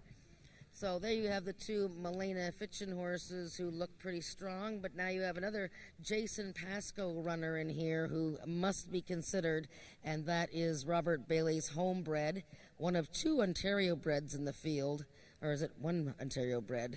Yeah, two Ontario breds in the field. Number 1, First Cold Wave, last year's Horse of the Year at AjaxDowns. And he won the Ontario Bred Derby 2 starts ago over Night Leader and Cold Kinda Star. And Cold Kinda Star is in this race. So First Cold Wave was in the trial, won by SW the Redeemer. And he was on the outside, post 6 that day, and rallied very nicely. Just coming up short to SW the Redeemer, but it looked like he had something in reserve. So I don't know how he's going to, deal with the rail post. He did win earlier this year from the rail, but, he's going to have the strong horses to his outside, so he's going to have to be sharp getting out of there. But First Cold Wave, our Horse of the Year from last season, and he hasn't done too much wrong this year. Number 3, Scarlet's Cartel for the Lauren Spada barn. And Lauren, of course, the 20-year-old daughter of owner Craig Spada. This gal was 3rd in the SW Redeemer trial, and she led all the way for that race and then just got tired at the end. The 400 yards might be a little bit tricky for her, but she's in pretty good form and has been fairly consistent, so you might want to include her in the superfecta. Number 4, Cold Kinda Star, another Milena Fitchin horse, Jason Pascoe. He was 2nd to I Live for Candy in her trial win, chasing that one pretty well. But Lethal Trace was coming on at the end there, and I think that's my long shot pick right here. We're going to look at the 7, my long shot pick for the Peacock Derby, and that's the 7, Lethal Trace. And I showed his replay on the Talking Quarters pregame show today, where he stumbled so badly when he was in the trial for I Live for Candy and almost finished 2nd despite stumbling so badly that day. Eddie Walton riding very well today, rides well every day, but he's riding well. He's already got a win for this team, Richard Winsakabi and Michelle Woodley. So at 18-1, I'm pretty interested in Lethal Trace. I'd be pretty interested in him at about 6 or 7, 8-1. So, and rounding out the Peacock Derby field is the 5-horse JTC Little Moon Bar. This is a Dawn Reed filly who won her maiden in July and then finished 4th in the trial after a little bit of a stumble, finishing 4th behind SW the Redeemer, First Cold Wave, and Scarlet's Cartel. There's the field for the Peacock Derby. We're just waiting for the riders up, and it's a nice field, and this race will go a long way to earning a horse championship honors at year's end. So good luck with your wagers, and we'll see you right after the race.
The horses are now parading onto the track for the ninth and feature race of the afternoon. It's the ninth running of the Peacock Derby for 3-year-olds with $50,000 added, running for a total purse of $57,510. Number 1, First Cold Wave, owned by Robert Bailey, trained by Jason Pascoe, and ridden by Brian Bell. Number 2 is I Live for Candy, owned by Milena Fitchin, also trained by Jason Pascoe, and ridden by Ismael Mosquera. Number 3 is Scarlet's Cartel, owned by Craig Spada, trained by Lauren Spada, and ridden by jockey Helen Vanek. Number 4 is Cold Kinda Star, owned by Milena Fitchin, trained by Jason Pascoe, Rachel Isaacs in the irons. Scratch number 5, Sacred Heart.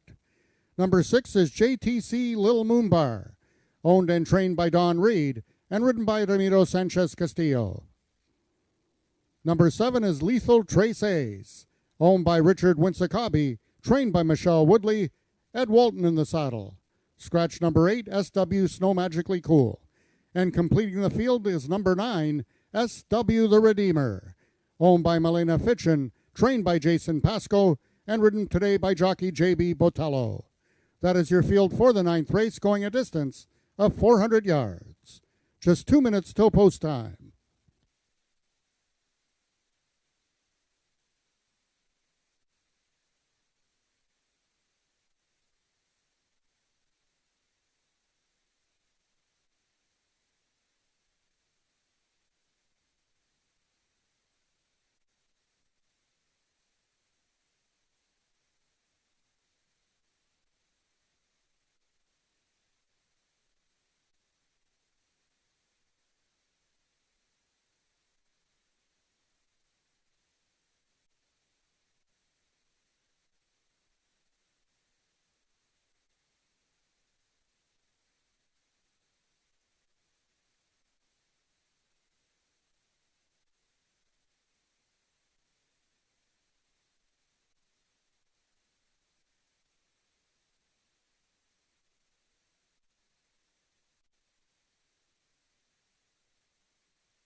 All the horses are now approaching the starting gates. They'll be loading shortly.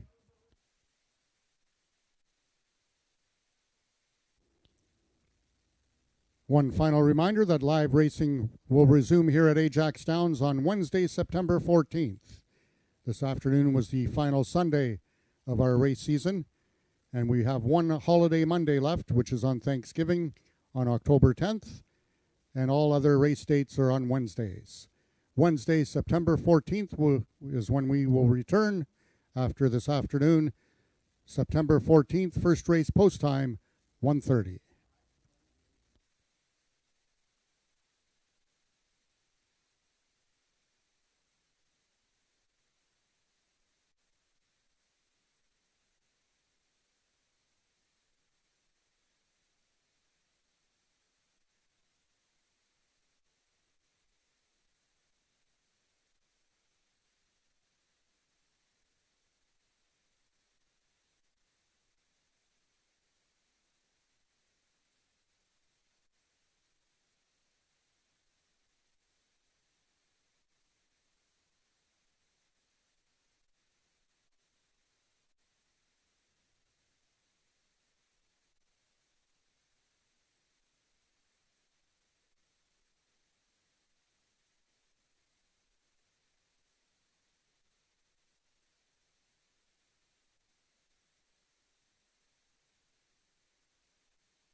All the horses have now reached the starting point. It's post time.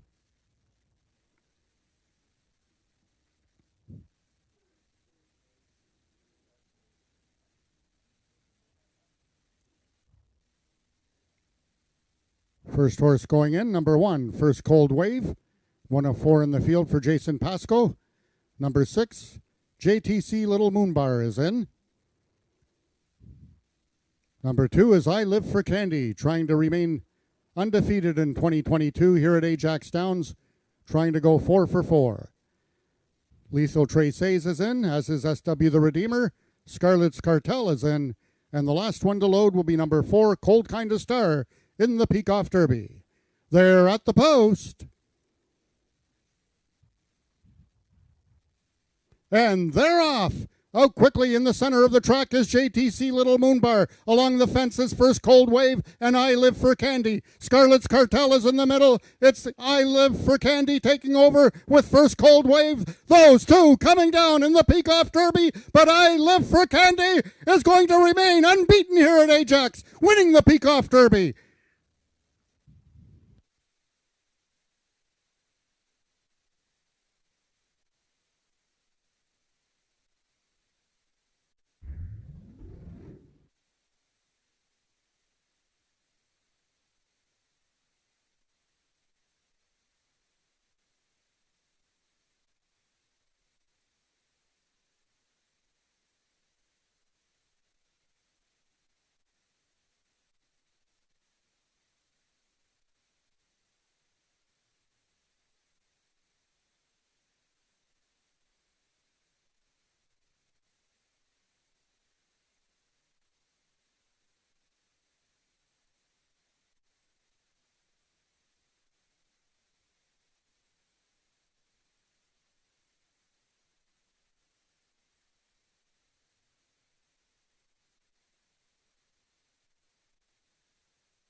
The unofficial winner of the 9th race was number 2, I Live for Candy. Second was number 1, First Cold Wave. In the show photograph, it was number 9, SW the Redeemer, finishing 3rd, with number 7, Lethal Traces, finishing 4th.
Now entering the winner's enclosure is the unofficial winner of the Peacock Derby, I Live for Candy. Congratulations to Melina Fitchin, Jason Pasco, and Ismael Mosquera. It's an all Jason Pasco trifecta.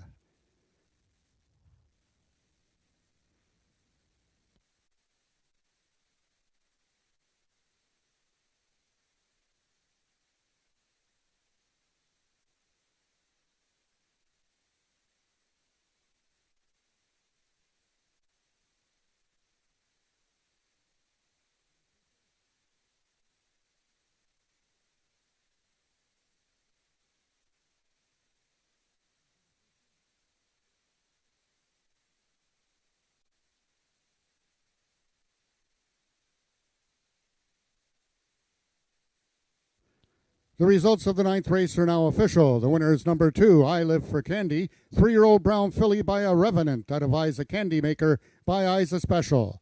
Foaled in Wyoming by Clay Hink, I Live for Candy is owned by Melina Fitchin, trained by Jason Pasco, and ridden to victory by jockey Ismael Mosquera. I Live for Candy winning the distance with a time of 20.023 seconds, carrying a speed index of 95. Rechecking from top to bottom, order of finish in your program should read 215, 7 scratch, 64 scratch 3. Those are the total results of the ninth race. Ladies and gentlemen, that concludes our day of live racing here at AjaxDowns until Wednesday, September 14th, with first race post time at 1:30. Until then, this is Frank Ferrari wishing everyone a safe drive home and enjoy the rest of your long Labor Day weekend. We will now take it downstairs to Jennifer Morrison with the winning connections of the Peacock Derby.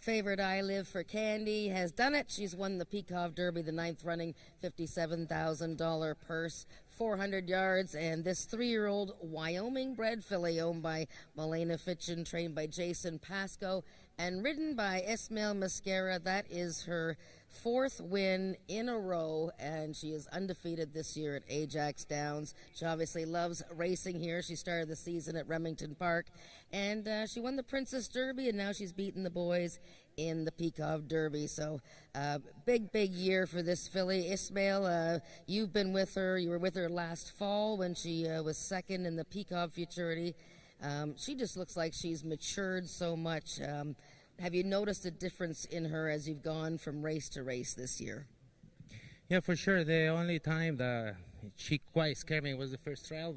She didn't break and had to go around. But when I went around and I win it like that, I was like, whoa, this horse is another level. So after that, she's just going like forward and superior every time. Like, you know, she has improved so much. She was so in the zone today in the gate, like just ready to break, and gotta love the confidence the crew brings to me in the paddock. You know, Jason very confident about how she was being, how she's training, so that calms me down as well, and just right away we know she can win, and it gives me so much more confidence to work with a crew like that. Yeah, for sure. And First Cold Wave really gave a good run, though, down the inside of you. But I guess she must have seen him all the way. Well, you know, I was, hey, you're not going to get it this time. Like, you beat me last year in the Futurity, not this time. So, I don't know. Both of them, they're very good horses. Luckily, we crossed first. Very good, Ismael. Well done. Nice filly. And you're in the fight for the leading jockey. I mean, we know Jason's already, he's the leading trainer, but you're battling it out with the boys and the girls. It's fun. We just keep it interesting. We go all the way to mid-October. So. Yep, got lots more days yet. Congratulations, Ismael. Congratulations, the family. Yes, and we're going to bring Jason, winning trainer. I don't know. Thank you, Ismael. And Jason, well done. I guess the owner she's already fled. She likes doing that. But, wow, this filly, showed promise last year, but really she loves it here, and she's just gotten more powerful with each race. She has. She had a little troubled start last year as a 2-year-old and showed a bit of promise in the futurity, and then this year she's just grown up a whole lot more. I mean, she won the Princess Derby with ease, and then she had an easy time in the trial. Did you expect her to win, as fairly comfortably as she did today in this race? I mean, I thought she had a lot of talent, but First Cold Wave has proved to be a pretty superior horse, in my barn. And I thought it would be a really tough race between the two of them. I couldn't have picked which one, It could have went either way. Now, will she race again here or somewhere else this year? Possibly. We haven't quite decided that yet. We're just waiting to see what she showed here, and if she keeps improving like she has, then there's a couple more options here. Okay, yep. Very good. Well done, Jason. Well done on your own horse, Streaking Little Wagon. She got it done, eh? She did. Yeah, Thank you. Exciting. Yes, it was. All right. Way to go, Jason. Congratulations. That's our leading trainer, Jason Pascoe, and Melena Fitchin. They combined with Ismail Mascara to win the Peacock Derby with I Live for Candy. Top 3-year-old filly here. Top 3-year-old at AjaxDowns. I'm going to bring in Heather to wrap up the day and let you know when we're going to be racing next. Heather, take it away. Thank you, Jen. For sure, it was a very exciting day, a very long race day. Thank you to everyone who remained through all of our races and supported United Way Day. If you enjoyed your day at the races today, our next live race day is Wednesday, September 14th. But if you'd like to check out another event, we will be having Pumpkin Day on Thanksgiving, so Monday, October 10th. You can come bright and early, get a pumpkin, come and decorate it, and enjoy some fun Thanksgiving activities, as well as more giveaways. Thank you again, everyone. Have a great night.